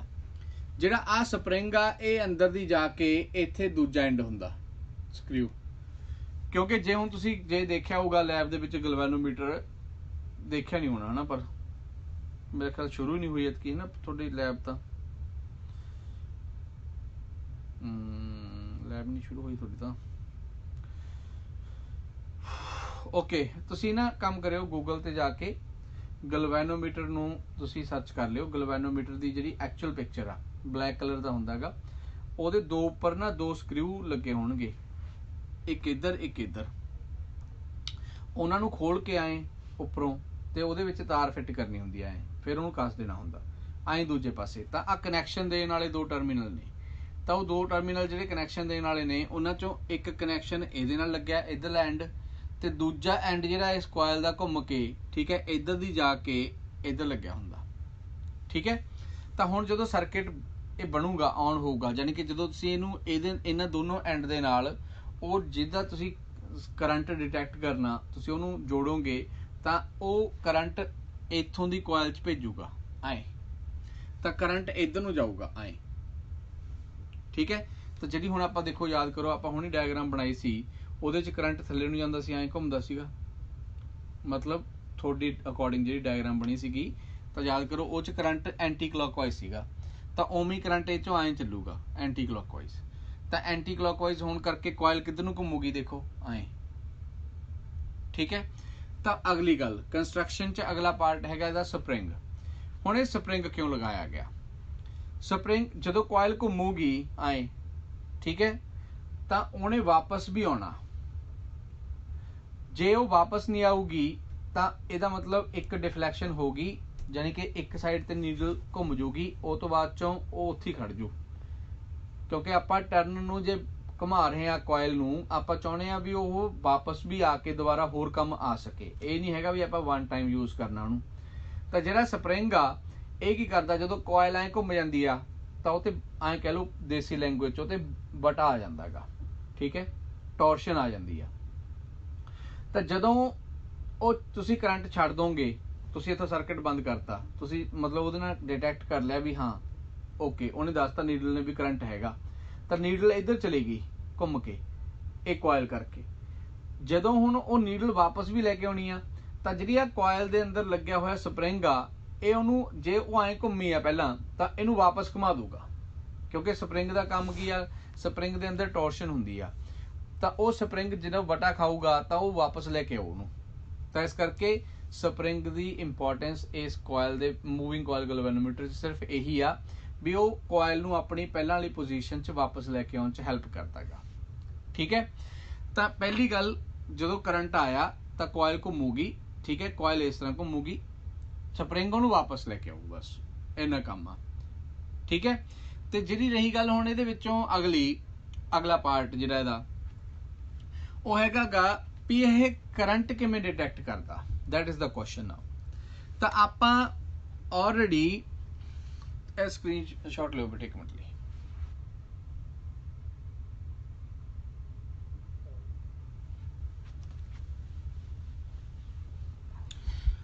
ਆਪਾਂ ਹੁਣੀ ਕਰਕੇ ਹਟੇ ਆ ਵੀ ਟਾਰਕ ਦਾ ਫਾਰਮੂਲਾ ਸੀਗਾ mb sin थीटा, राइट। तो ये फार्मूला सी टॉर्क का। जे मैक्सिमम टॉर्क देखनी होवे भी सब वध तो वध कितनी टॉर्क लगू तो sin थीटा 1 हो जाऊगा, तो यदी वैल्यू आ जाऊगी mb, राइट। हुण m कितना सीगा, m सीगा NIA जिथे नंबर ऑफ टर्न्स ने इनटू b, ठीक है। हुण रही गल भी आपां मेरा काम की आ, मैं प्रूव करने की कोशिश कर रहा इत्थे भी करंट दे आउण नाल कोयल घूमूगी ते ਉਹ घूमी कोयल तो असी करंट डिटेक्ट करना, ठीक है। भी हाँ भी कोयल दे घूमण नाल करंट आया, उल्ट कहना। दोबारा सुन लो मेरी गल, प्रिंसीपल सी वो तो आपां पढ़ लिया भी करंट कैरिंग कोयल जदों एक यूनीफॉर्म मैगनैटिक फील्ड च रखते हैं तो वो डिफलैक्शन दिंदी आ, घूमदी आ। हुण वो डिफलैक्शन जिहड़ी आ कि वो वाकई ही करंट नूं डिटेक्ट करदी आ, ये उल्ट चलना वाइस वर्सा हो, मतलब प्रिंसीपल उही आ। पर आपां जदों मशीन बनाउणी आ तां उहदे च उल्ट भी देखना भी की वो जदों नीडल घुम्मी आ कि बाकी उहने करंट डिटेक्ट कीता कि कल्ला उही घुम्मी हिली जांदी अंदरों कोयल। तो यदा मतलब जी वो डिफलैक्शन आ, मतलब जी नीडल उपर लगी होंगी है उपरले पासे ना, हुण ये तो उपरले पासे दिख नहीं सकता, इत्थे नीडल लगी होंगी उपर, तो नीडल जी ऐ घूमती आ, ठीक है। तो जो नीडल इस तरह घूमती आ, आपां ने तुसीं ये देखो भी हुण मैं ऐ घुमा रहा नीडल, ये ऐ, तो तुसीं आप सोचो ये एंगल नहीं बना रही, आ फिंगर जी आ वो एंगल सबटेंड कर रही है, इत्थों शुरू होके इधर नूं एंगल, इत्थों शुरू होके इधर नूं एंगल, तो एंगल बन रहा ना। ਇਹਦਾ मतलब ਜਿਹੜਾ एंगल बन रहा गा ਉਹ करंट नूं डिटेक्ट कर पाउंदा कि नहीं, ये क्वेश्चन का टारगेट अपना आ। तो मैनू भी पता, ये तो असीं ऑलरेडी लिख भी लिया भी टॉर्क मैक्सिमम इन्नी लगूगी, पर क्वेश्चन इज नाउ कि आपां आई ते एंगल थीटा इन्हां दोनों च रिलेशन लैके आउणा भी बाकी करंट दे आउण नाल थीटा एंगल बनिया। जदों तक ये प्रूफ नहीं करोगे भी करंट दे आउण नाल थीटा एंगल बनिया तो तुसी नहीं कह सकते भी इन्हें करंट डिटेक्ट किया, ठीक है। तो हुण उहदे लई की करना, जिहड़ा टॉर्शनल वैल्यू हुंदी आ यानी कि टॉर्क हुंदी आ, वो जदों बॉडी रोटेट करदी आ तां डिफलैक्शन ते डिपेंड करदी आ किन्ने एंगल ते। तुसी सिंपल जी गल इस तरह समझो, ये आर्म आ, ठीक है, तुसी ऐ रखी हुई आ बांह। हुण जदों ये बांह नूं तुसी उपर नूं लैके गए तो इहदा मतलब तुसी रोटेट कीता, रोटेट करने का मतलब की है तुसीं इहदे ते टॉर्क लाई, ठीक है। आ होगी थोड़ी जी आ पार्ट आ वाला, ये थोड़ा एक्सिस ऑफ रोटेशन होगी, तो तुसीं इहनूं ऐ घुमाया, ठीक है। हुण जदों ऐ घुमा रहे हो इस तरह वेव कर रहे हो, इहदा मतलब तुसीं थीटा एंगल बना रहे हो, राइट। हुण जिन्नी तुसीं ज़्यादा टॉर्क लाओगे उन्ना ही वड्डा थीटा एंगल बनूगा, जिन्नी ज़्यादा टॉर्क लाओगे उन्ना ही वड्डा एंगल थीटा बनूगा। जे तुसी थोड़ी टॉर्क लाई तो थीटा एंगल थोड़ा, वध टॉर्क लाई तो होर ज़्यादा, होर वध टॉर्क लाई, ठीक है। तो देखो एवरी टाइम जो मैं फोर्स बढ़ा रहा तो एंगल थीटा जिहड़ा गा वो वधदा जा रहा। द सेम वे टॉर्क जिहड़ी आ वो थीटा एंगल ते डिपेंड करती आ, ठीक है। तो प्रपोर्शनैलिटी हटा के एक कॉन्सटेंट लग जाता इत्थे के। हुण के दी गल मैं तुहानूं दसनी आ, के कौन आ उरे, के आ स्प्रिंग दी नेचर आ स्प्रिंग जिहड़ा गा, ठीक है। उहदे लई के जिहड़ा गा वो टॉर्शनल कॉन्सटेंट आ, टॉर्शनल कॉन्सटेंट यानी कि स्प्रिंग जिहड़ा गा वो किन्ना क हार्ड आ। तुसीं ये देखो जिहड़े स्प्रिंग हुंदे ने ओह सेम वड्डे स्प्रिंग ऐ कह लो ਸ਼ੌਕਰ 'ਚ ਵੀ ਯੂਜ਼ ਹੁੰਦੇ ਨੇ, ਹਨਾ। ਆਪਾਂ ਜੇ ਦੇਖਦੇ ਹਾਂ ਵੱਡੇ ਆਪਣੀਆਂ ਕਾਰਾਂ ਨੇ ਜਾਂ ਵੱਡੇ ਹੈਵੀ ਵਹੀਕਲ ਨੇ, ਉਹਨਾਂ ਦੇ ਵਿੱਚ ਵੀ ਸਪਰਿੰਗ ਲੱਗੇ ਹੁੰਦੇ ਨੇ, ਪਰ ਤੁਸੀਂ ਇਹ ਦੇਖੋ ਵੀ ਉਹ ਕਿੰਨੇ ਹਾਰਡ ਨੇ। ਕਿਉਂ? ਉਹ ਐਡਾ ਜ਼ਿਆਦਾ weight ਨੂੰ ਸਸਪੈਂਸ਼ਨ ਜਿਹੜੀ ਹੁੰਦੀ ਆ ਉਹਨੂੰ ਕੈਰੀ ਕਰਦੇ ਨੇ। ਤਾਂ ਇਹਦਾ ਮਤਲਬ ਉੱਥੇ ਵਾਲਾ ਸਪਰਿੰਗ ਦੇਖ ਲਓ, ਇੱਕ ਜਿਹੜਾ ਪੈਨ ਹੁੰਦਾ, ਠੀਕ ਹੈ, ਇੱਕ ਉਹਦੇ ਅੰਦਰ ਸਪਰਿੰਗ ਹੁੰਦਾ ਗਾ। ਹੁਣ ਤੁਸੀਂ ਇਹ ਦੇਖੋ ਵੀ ਉਹ ਸਪਰਿੰਗ ਜਿਹੜਾ ਪੈਨ ਵਾਲਾ, ਉਹਨੂੰ ਤਾਂ ਤੁਸੀਂ ਫਿੰਗਰ ਦੇ ਨਾਲ ਹੀ ਪੁਸ਼ ਕਰ ਲੈਂਦੇ ਹੋ, ਪਰ ਕੀ ਤੁਸੀਂ ਉਹੀ ਸੇਮ ਫੋਰਸ ਦੇ ਨਾਲ ਜਿਹੜਾ ਆਪਣੇ ਵਹੀਕਲ ਦੇ ਥੱਲੇ ਸਸਪੈਂਸ਼ਨ ਦੇ ਕੋਲ ਲੱਗਿਆ ਸਪਰਿੰਗ ਹੁੰਦਾ, ਕੀ ਤੁਸੀਂ ਉਹਨੂੰ ਪੁਸ਼ ਕਰ ਲਓਗੇ? ਤਾਂ ਤੁਹਾਡਾ ਆਨਸਰ ਬੜਾ ਸਿੰਪਲ ਹੋਊਗਾ ਵੀ ਨਹੀਂ, ਉਹ ਇੰਨੇ ਸੌਖਾ ਪੁਸ਼ ਨਹੀਂ ਹੁੰਦਾ। ਕਿਉਂ? ਕਿਉਂਕਿ ਉਹ ਸਪਰਿੰਗ ਦੀ ਟੋਰਸ਼ਨਲ ਵੈਲਿਊ ਜ਼ਿਆਦਾ ਹੁੰਦੀ ਆ, ਜਾਨੀ ਕਿ ਟੋਰਸ਼ਨਲ ਵੈਲਿਊ ਤੋਂ ਸਮਝ ਲਓ ਵੀ ਉਹ ਜ਼ਿਆਦਾ ਹਾਰਡ ਹੁੰਦਾ। ਤਾਂ ਹੁਣ ਤੁਸੀਂ ਇੱਥੇ ਦੀ ਗੱਲ ਜੇ ਕਰੋਗੇ, ਆਹ ਸਪਰਿੰਗ ਜੇ ਹਾਰਡ ਲੈ ਲਿਆ ਤਾਂ ਪਹਿਲੀ ਗੱਲ ਤਾਂ ਇਹਨੇ ਉਹ ਕਰੰਟ ਦੇ ਨਾਲ ਘੁੰਮਣਾ ਹੀ ਨਹੀਂ, ਕੋਇਲ ਨੇ ਇਹਨੇ ਘੁਮਾਉਣ ਹੀ ਨਹੀਂ ਦੇਣਾ, ਠੀਕ ਹੈ। ਤੇ ਜੇ ਘੁੰਮ ਵੀ ਗਿਆ ਔਖਾ ਸੌਖਾ ਤਾਂ ਇਹਨੇ ਵਾਪਸ ਲੈ ਕੇ ਆਉਣ 'ਚ ਬੜਾ ਹਾਰਡ ਹੋਣਾ ਵਾ। ਤਾਂ ਇਸ ਕਰਕੇ K ਦੀ ਵੈਲਿਊ ਵੀ ਬਹੁਤ ਜ਼ਰੂਰੀ ਆ। ਤਾਂ ਇੱਥੇ ਵੀ ਇੱਕ ਕੁਐਸਚਨ ਆਉਂਦਾ ਹੁੰਦਾ, ਉਹ ਕੁਐਸਚਨ ਹੁੰਦਾ ਵੀ ਆ ਸਪਰਿੰਗ ਜਿਹੜਾ ਗਾ ਇਹ ਕਿਹੜੇ ਮਟੀਰੀਅਲ ਦਾ ਬਣਿਆ ਹੁੰਦਾ? ਤਾਂ ਇਹ ਫਾਸਫੋਰ ਬ੍ਰੌਂਜ ਦਾ ਬਣਿਆ ਹੁੰਦਾ ਗਾ, ਠੀਕ ਹੈ, ਆਹ ਮਟੀਰੀਅਲ ਦਾ ਤਾਂ ਫਾਸਫੋਰ ਬ੍ਰੌਂਜ ਦਾ ਬਣਿਆ ਹੁੰਦਾ ਗਾ। ਕਿਉਂਕਿ ਇਹ ਮਟੀਰੀਅਲ ਦੀ ਜਿਹੜੀ ਵੈਲਿਊ ਆ K ਦੀ ਉਹ ਬਹੁਤ ਛੋਟੀ ਆ, ਮਤਲਬ ਸਪਰਿੰਗ ਸੌਫਟ ਹੁੰਦਾ ਗਾ। ਕਿਉਂਕਿ ਆਪਾਂ ਸਪਰਿੰਗ ਦੇ ਨਾਲ ਉਹਦੇ ਨਾਲ ਭਾਰ ਨਹੀਂ ਚੱਕਣਾ ਕੋਈ, ਸਿਰਫ ਕੋਇਲ ਨੂੰ ਘੁਮਾਉਣਾ ਤੇ ਉਹਨੂੰ ਵਾਪਸ ਲੈ ਕੇ ਆਉਣਾ, ਤੇ ਕੋਇਲ ਬਹੁਤ ਹਲਕੀ ਆ, ਇਸ ਕਰਕੇ ਸਾਡੇ K ਦੀ ਵੈਲਿਊ ਉਸ ਸਪਰਿੰਗ ਦੇ ਲਈ ਬਹੁਤ ਛੋਟੀ ਹੁੰਦੀ ਆ। ਤਾਂ ਆਹ K ਉਹੀ K ਆ ਜਿਹੜਾ ਡਿਸਾਈਡ ਕਰਦਾ ਗਾ ਕਿ ਟਾਰਕ ਕਿਵੇਂ ਥੀਟਾ ਨੂੰ ਰਿਲੇਟ ਕਰਦੀ ਆ। ਕਿਉਂਕਿ ਹੁਣ ਸੋਚੋ, ਜੇ ਸਪਰਿੰਗ ਹਾਰਡ ਆ, ਤੁਸੀਂ ਟਾਰਕ ਤਾਂ ਬਹੁਤ ਲਾ ਰਹੇ ਹੋ, ਪਰ ਸਪਰਿੰਗ ਹਾਰਡ ਆ, ਉਹਨੇ ਥੀਟਾ ਬਣਨ ਹੀ ਨਹੀਂ ਦੇਣਾ। ਜੇ ਟਾਰਕ ਲਗਾ ਰਹੇ ਆ ਤੇ ਅਸੀਂ ਚਾਹੁੰਦੇ ਆ ਵੀ ਓਨੀ ਟਾਰਕ ਦੇ ਨਾਲ ਹੀ ਐਂਗਲ ਥੀਟਾ ਵੀ ਓਨਾ ਹੀ ਬਣੇ, ਤਾਂ ਇਹਦਾ ਮਤਲਬ K ਛੋਟਾ ਹੋਣਾ ਚਾਹੀਦਾ, ਠੀਕ ਹੈ ਨਾ। ਤਾਂ ਜੇ K ਛੋਟਾ ਹੋਊਗਾ ਤਾਂ ਸਾਡੇ ਕੋਲ ਰਿਲੇਸ਼ਨ ਜਿਹੜਾ ਗਾ ਉਹ ਬੈਲੈਂਸ ਰਹੂਗਾ। ਤਾਂ ਇਸ ਕਰਕੇ ਟਾਰਕ ਦੀ ਵੈਲਿਊ K ਥੀਟਾ ਹੋਗੀ, ਤੇ ਇਹੀ ਟਾਰਕ ਦੀ ਵੈਲਿਊ ਜਿਹੜੀ ਆ NIAB ਆ, ਰਾਈਟ। ਤਾਂ ਇਹਦਾ ਮਤਲਬ ਇਹਨਾਂ ਦੋਨਾਂ ਨੂੰ ਰਿਲੇਟ ਕਰ ਲਓ ਹੁਣ ਤੁਸੀਂ। So K theta is equal to NIAB, ਠੀਕ ਹੈ। ਤਾਂ ਇੱਥੋਂ I ਦੀ ਵੈਲਿਊ ਕੱਢ ਲੈਣੀ ਆ, ਕਰੰਟ ਦਾ ਰਿਲੇਸ਼ਨ ਆ ਗਿਆ ਆਪਣੇ ਕੋਲ, ਦੇਖੋ I ਕਿੰਨਾ ਆ ਗਿਆ, K ਥੀਟਾ ਅਪੋਨ NAB। ਤਾਂ ਮੈਂ ਜਿਹੜੀ ਗੱਲ ਤੇ ਤੁਹਾਨੂੰ ਫੋਕਸ ਕਰ ਰਿਹਾ ਸੀ, ਮੈਂ ਤੁਹਾਨੂੰ ਕਹਿ ਰਿਹਾ ਸੀ ਵੀ ਆਪਾਂ ਦੱਸਣਾ ਹੈਗਾ ਵੀ ਕਰੰਟ ਦਾ ਰਿਲੇਸ਼ਨ ਡਿਫਲੈਕਸ਼ਨ ਦੇ ਨਾਲ ਆ। ਤਾਂ ਆ ਜਿਹੜੇ ਫੈਕਟਰਸ ਮੈਂ ਇੱਥੇ ਰਾਉਂਡ ਕਰ ਰਿਹਾ, K ਅਪੋਨ NAB, ਤਾਂ K ਕਾਂਸਟੈਂਟ ਆ, torsional constant, N number of turns ਨੇ, A area, B magnetic field. ਤੁਸੀਂ ਇਹ ਦੇਖੋ, ਇਹ ਚਾਰੇ ਫੈਕਟਰ ਜਿਹੜੇ ਨੇ K N A B, ਇਹ ਚਾਰੇ ਫੈਕਟਰ ਕਰੰਟ ਦੇ ਉੱਪਰ ਡਿਪੈਂਡ ਨਹੀਂ ਕਰ ਰਹੇ। ਕਿਵੇਂ ਡਿਪੈਂਡ ਨਹੀਂ ਕਰ ਰਹੇ? ਕਿਉਂਕਿ ਦੇਖੋ ਮੈਗਨੈਟਿਕ ਫੀਲਡ ਬਾਹਰਲੀ ਆ ਜਿਹੜੇ ਮੈਗਨੇਟ ਅੰਦਰ ਰੱਖੇ ਨੇ ਇਹਨਾਂ ਨੇ ਦਿੱਤੀ ਆ, ਏਰੀਆ ਕੋਇਲ ਦਾ ਗਾ, ਨੰਬਰ ਆਫ ਟਰਨਸ ਵੀ ਕੋਇਲ ਦੀਆਂ ਨੇ, ਠੀਕ ਹੈ ਨਾ, K ਸਪਰਿੰਗ ਦਾ ਗਾ। ਤਾਂ ਕਰੰਟ ਦਾ ਤਾਂ ਇੱਥੇ ਕੁਝ ਨਹੀਂ ਨਾ, ਕਰੰਟ ਤਾਂ ਬਾਹਰੋਂ ਆਇਆ, ਕਰੰਟ ਤਾਂ ਉਹ ਕਰੰਟ ਲਿਆ ਸੀ ਜਿਹੜਾ ਕਿਸੇ ਸਰਕਟ ਦੇ ਵਿੱਚ ਆ। ਤਾਂ ਜਿਹਨੂੰ ਅਸੀਂ ਡਿਟੈਕਟ ਕਰਨਾ, ਜਿਵੇਂ ਤੁਸੀਂ ਮੰਨ ਲਓ ਲੈਪਟਾਪ ਦੇ ਅੰਦਰ ਕਰੰਟ ਚੈੱਕ ਕਰਨਾ ਬੋਰਡ ਦੇ ਅੰਦਰ, ਤਾਂ ਹੁਣ ਜਿਹੜਾ ਉਹ ਬੋਰਡ ਦੇ ਅੰਦਰ ਕਰੰਟ ਆ ਉਹ ਤਾਂ ਬੋਰਡ ਦਾ ਕਰੰਟ ਆ ਨਾ। ਤਾਂ ਇਹਦਾ ਮਤਲਬ ਬੋਰਡ ਦਾ ਕਰੰਟ ਦਾ ਰਿਲੇਸ਼ਨ ਤਾਂ ਮੈਗਨੈਟਿਕ ਜਿਹੜੇ ਕੋਇਲ ਆ ਉਹਦੇ ਨਾਲ ਕੋਈ ਨਹੀਂ ਹੈਗਾ, ਠੀਕ ਹੈ, ਸਪਰਿੰਗ ਨਾਲ ਕੋਈ ਰਿਲੇਸ਼ਨ ਨਹੀਂ ਉਹਦਾ।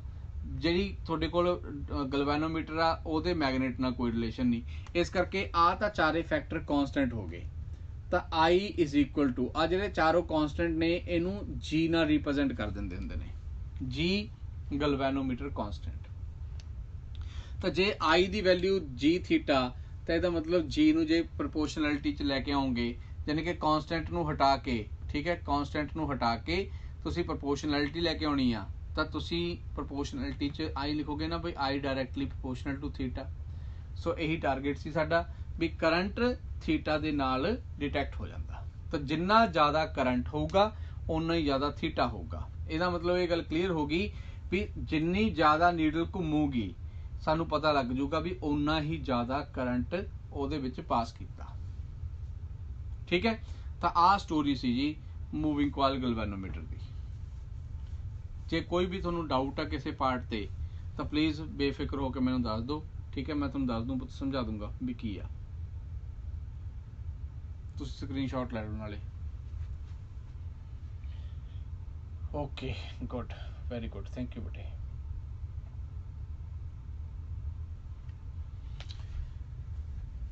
तो ये तो मूविंग कॉइल गैल्वेनोमीटर सीगा अपने कोल, ठीक है। हुण रह गया सीगा थोड़ा टॉपिक जिहड़ा मेरा ख्याल आ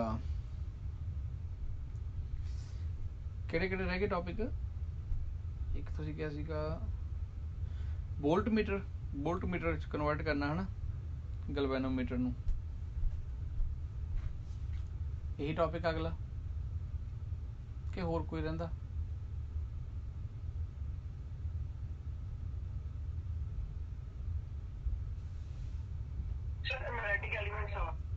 मैग्नेटिक एलीमेंट्स, ओके। हाँ, मैग्नेटिक एलीमेंट्स ऑफ अर्थ है ना, वो जिहड़े तीन ने, horizontal component, vertical component, magnetic field, okay. वो टॉपिक वो भी इन्ना इंटरस्टिंग टॉपिक आ ना यार। अपना तुसी हुण जिन्ना तुसी मेरे अकॉर्डिंग, मैं तुहानूं सही दसां, जिन्ना टॉपिक मैं आपां अज डिस्कस कीता ना, जे आपां इहनूं आई मतलब करना होवे तां इह सब तो बोरिंग फिजिक्स दा बोरिंग फिजिक्स आ, क्योंकि ਇਹਦੇ 'ਚ ਆਪਾਂ ਕੰਮ ਕੁਝ ਵੀ ਨਹੀਂ ਲਿਆ, ਸਾਰੀਆਂ ਚੀਜ਼ਾਂ ਸਮਝੀਆਂ ਨੇ। ਹਾਂ ਇੰਨੀ ਗੱਲ ਆ ਵੀ ਠੀਕ ਆ, ਪ੍ਰਿੰਸੀਪਲ ਨੂੰ ਸਮਝ ਗਏ, ਪਰ ਅੱਜ ਜਿਵੇਂ ਮੈਂ ਲੈਕਚਰ ਲਾਇਆਗਾ ਇੰਨਾ ਕੁਇਕਲੀ, ਤਾਂ ਉਹਦੇ ਵਿੱਚ ਮੈਂ ਕਨਸੈਪਟ ਨੂੰ ਉਸ ਵੇ ਨਾਲ ਸਕਿਪ ਕੀਤਾ ਨਾਲ ਨਾਲ, ਹੈ ਨਾ, ਵੀ ਨਹੀਂ ਚੱਲ ਇੰਨਾ ਕੁ ਦੱਸਣਾ, ਪਰ ਜਿਹਨੂੰ ਡਿਟੇਲ 'ਚ ਕੀਤਾ ਹੁੰਦਾ ਨਾ, ਚਲੋ ਆਊਗਾ ਟਾਈਮ ਫਿਰ ਕਦੇ। ਆਪਾਂ ਹੁਣ ਕਰ ਲਈਏ ਥੋੜਾ ਟੌਪਿਕ ਜਿਹੜਾ ਸੀਗਾ ਵੋਲਟ ਮੀਟਰ।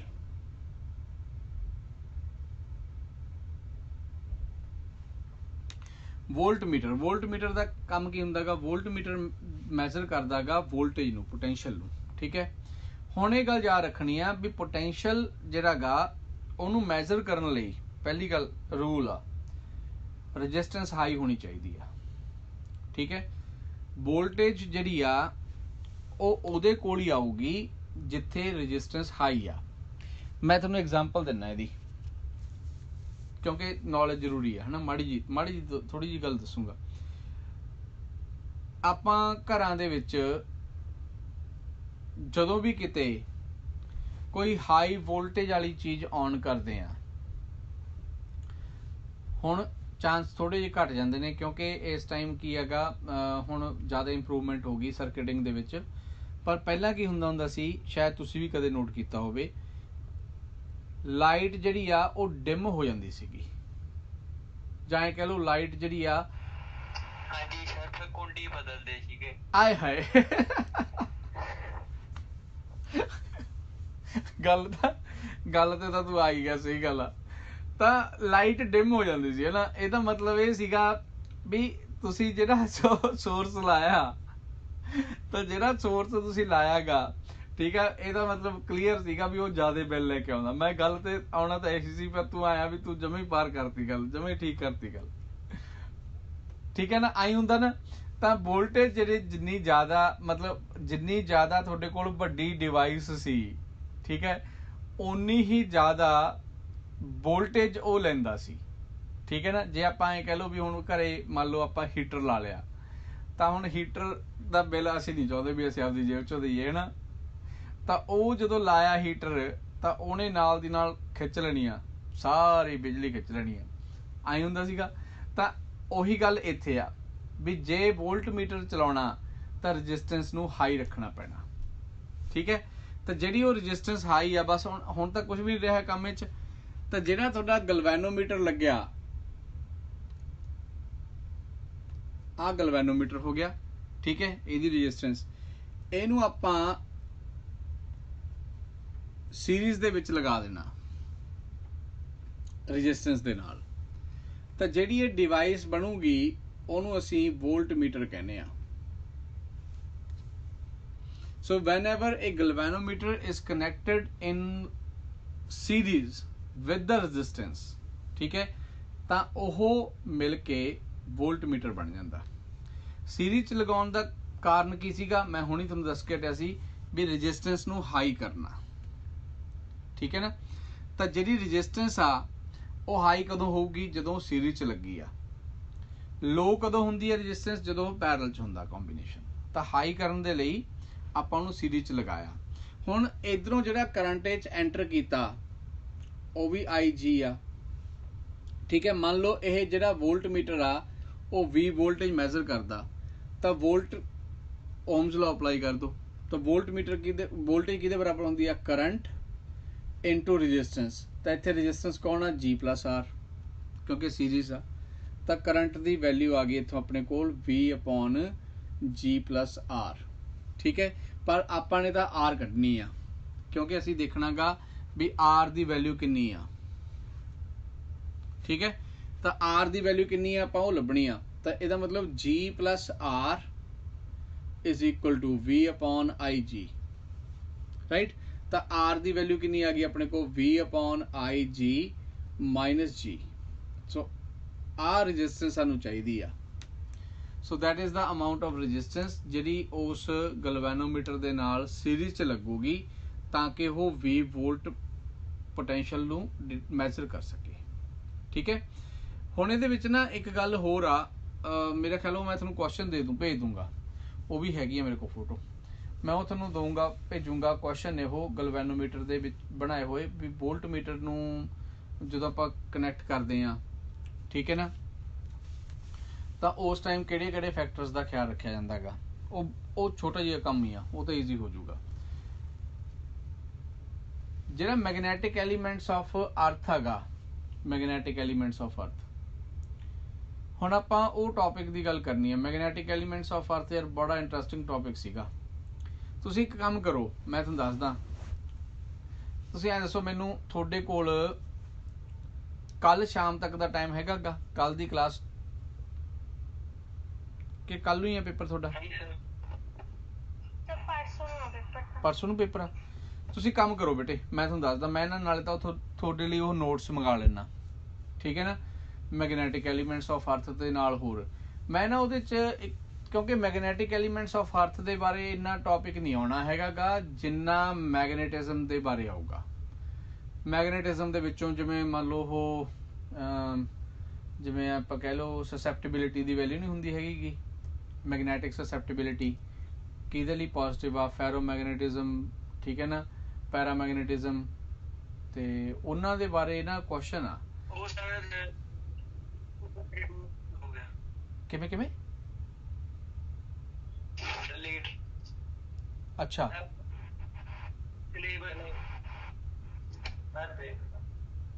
ਐਂ ਕਰੋ ਮਾੜਾ ਮੈਨੂੰ ਮੈਸੇਜ ਕਰਕੇ ਦੱਸ ਦੇ ਵੀ ਸਿਲੇਬਸ 'ਚ ਕੀ ਕਰਨਾ, ਤਾਂ ਸਿਲੇਬਸ 'ਚ ਵੀ ਤੁਹਾਨੂੰ ਕਰਾਇਆ ਨਹੀਂ ਗਾ ਜਾਂ ਹਜੇ ਮਤਲਬ ਅਗਲੇ ਵਾਰੀ ਆਊਗਾ ਵੀ ਇੱਥੇ ਤੱਕ ਹੀ ਆ।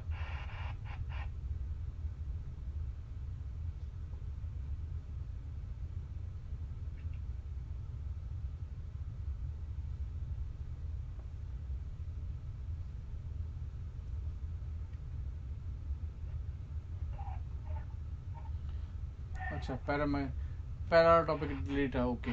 ਪਤਾ ਕੀ ਆ ਉਹਦੇ ਵਿੱਚੋਂ ਆਏ ਨਹੀਂ ਆਉਣਾ ਹੈਗਾ ਗਾ ਵੀ ਪੈਰਾਮੈਗਨੇਟਿਜ਼ਮ ਜਾਂ ਫੈਰੋਮੈਗਨੇਟਿਜ਼ਮ ਦਾ ਮਤਲਬ ਸਿੱਧਾ ਰਿਲੇਸ਼ਨ। ਮੇਰਾ ਖਿਆਲ ਇੰਨਾ ਨਹੀਂ, ਉਹਨਾਂ ਨੇ ਇਹ ਕਰਤਾ ਹੋਣਾ ਵੀ ਉਹਦੇ ਬਾਰੇ ਜਿਹੜਾ ਬਿਹੇਵੀਅਰ ਆ ਵੀ ਪੈਰਾਮੈਗਨੇਟਿਜ਼ਮ ਕਿਉਂ ਹੁੰਦੇ ਨੇ, ਫੈਰੋਮੈਗਨੇਟਿਜ਼ਮ ਕਿਉਂ ਹੁੰਦੇ ਨੇ, ਪਰ ਜਿਹੜਾ ਸਸੈਪਟੇਬਿਲਿਟੀ ਦਾ ਟੌਪਿਕ ਆ ਉਹ ਨਹੀਂ ਕੱਟਿਆ। ਉਹ ਤਾਂ ਮੈਨੂੰ ਕਨਫਰਮ ਆ, ਉਹ ਤਾਂ ਅਸੀਂ ਡਿਸਕਸ ਕਰ ਲਿਆ ਆਲਰੇਡੀ ਉਹ ਬੈਚ 'ਚ, ਤੇ ਨਹੀਂ ਪਤਾ ਲੱਗ ਜਾਂਦਾ ਉਹਦੇ ਬਾਰੇ। ਉਹ ਟੌਪਿਕ ਨਹੀਂ ਕੱਟਿਆ ਹੈਗਾ ਗਾ, ਉਹ ਚਲੋ ਆਪਾਂ ਡਿਟੇਲ 'ਚ ਬਾਅਦ 'ਚੋਂ ਕਰ ਲਾਂਗੇ ਜੇ ਲੱਗਿਆ ਟਾਈਮ ਇਨ ਫਿਊਚਰ। ਪਰ ਤੁਸੀਂ ਕੰਮ ਕਰਿਓ, ਤੁਸੀਂ ਕੱਲ੍ਹ ਤੱਕ ਦਾ ਯਾਨੀ ਕਿ ਸਵੇਰੇ ਤੁਹਾਡੇ ਮੇਰੇ ਸਵੇਰੇ, ਠੀਕ ਹੈ, ਤੁਹਾਡੇ ਯਾਨੀ ਕਿ ਐਂ ਕਹਿ ਲਓ ਵੀ ਜਿਹੜੀ ਨੈਕਸਟ ਕਲਾਸ ਆਪਣੀ ਕੱਲ੍ਹ ਨੂੰ ਲੱਗਣੀ ਆ, ਆਪਾਂ ਉਹਦੇ ਵਿੱਚ ਡਿਸਕਸ ਕਰ ਲਾਂਗੇ ਇੱਕ ਤਾਂ ਮੈਗਨੈਟਿਕ ਐਲੀਮੈਂਟਸ ਆਫ ਅਰਥ, ਤੇ ਜੇ ਤੁਹਾਡਾ ਕੋਈ ਹੋਰ ਵੀ ਰਹਿ ਗਿਆ ਪਰਸੋਂ ਦੇ ਪੇਪਰ ਲਈ ਮੈਨੂੰ ਦੱਸ ਦਿਓ, ਮੈਂ ਉਹ ਡਿਸਕਸ ਕਰ ਲਊ ਤੁਹਾਡੇ ਨਾਲ, ਠੀਕ ਹੈ। ਤੁਸੀਂ ਪਹਿਲਾਂ ਜਿੰਨਾ ਇਹ ਕਰਾਇਆ ਗਾ ਮੈਂ ਨਾਲ ਤਾਂ ਇਹਦੀ ਰਿਕਾਰਡਿੰਗ ਤੁਹਾਨੂੰ ਭੇਜ ਦਿੰਦਾ ਗਾ, ਕੱਲ੍ਹ ਵਾਲੇ ਟੌਪਿਕ ਦੀ ਵੀ ਰਿਕਾਰਡਿੰਗ ਪਈ ਆ ਮੇਰੇ ਕੋਲ, ਮੈਂ ਅਪਲੋਡ ਕਰਨੀ ਲਾਈ ਸੀ ਰਾਤ, ਮੈਨੂੰ ਲੱਗਦਾ ਪਤਾ ਨਹੀਂ ਹੋਈ ਆ ਕਿ ਨਹੀਂ, ਮੈਂ ਚੈੱਕ ਕਰਦਾ ਜਾ ਕੇ ਲੈਪਟਾਪ 'ਤੇ, ਫਿਰ ਮੈਂ ਤੁਹਾਨੂੰ ਭੇਜਦਾ ਉਹ ਵੀ, ਹੈ ਨਾ, ਤੁਸੀਂ ਦੇਖ ਲਿਓ, ਉਹਨੂੰ ਚੈੱਕ ਕਰ ਲਿਓ ਕਪੈਸਿਟੈਂਸ ਵਾਲਾ ਟੌਪਿਕ ਵੀ, ਤੇ ਇੱਕ ਆਹ ਵੀਡੀਓ ਨੂੰ ਦੇਖ ਲਿਓ, ਨਾਲੇ ਅੱਗੇ ਦੱਸ ਦਿਓ ਬੱਚਿਆਂ ਨੂੰ ਜਿਹੜੇ ਨਹੀਂ ਲਾ ਰਹੇ ਕਲਾਸ ਵੀ ਉਹ ਚੈੱਕ ਕਰ ਲੈਣਗੇ ਇੱਕ ਵਾਰੀ, ਹੈ ਨਾ, ਜੇ ਉਹਨਾਂ ਨੂੰ ਮਨ ਕੀਤਾ ਉਹਨਾਂ ਦਾ ਕਰ ਲੈਣਗੇ, ਜੇ ਨਹੀਂ ਮਨ ਕੀਤਾ ਤਾਂ ਉਹਨਾਂ ਦੀ ਮਰਜ਼ੀ ਹੈ। ਠੀਕ ਹੈ।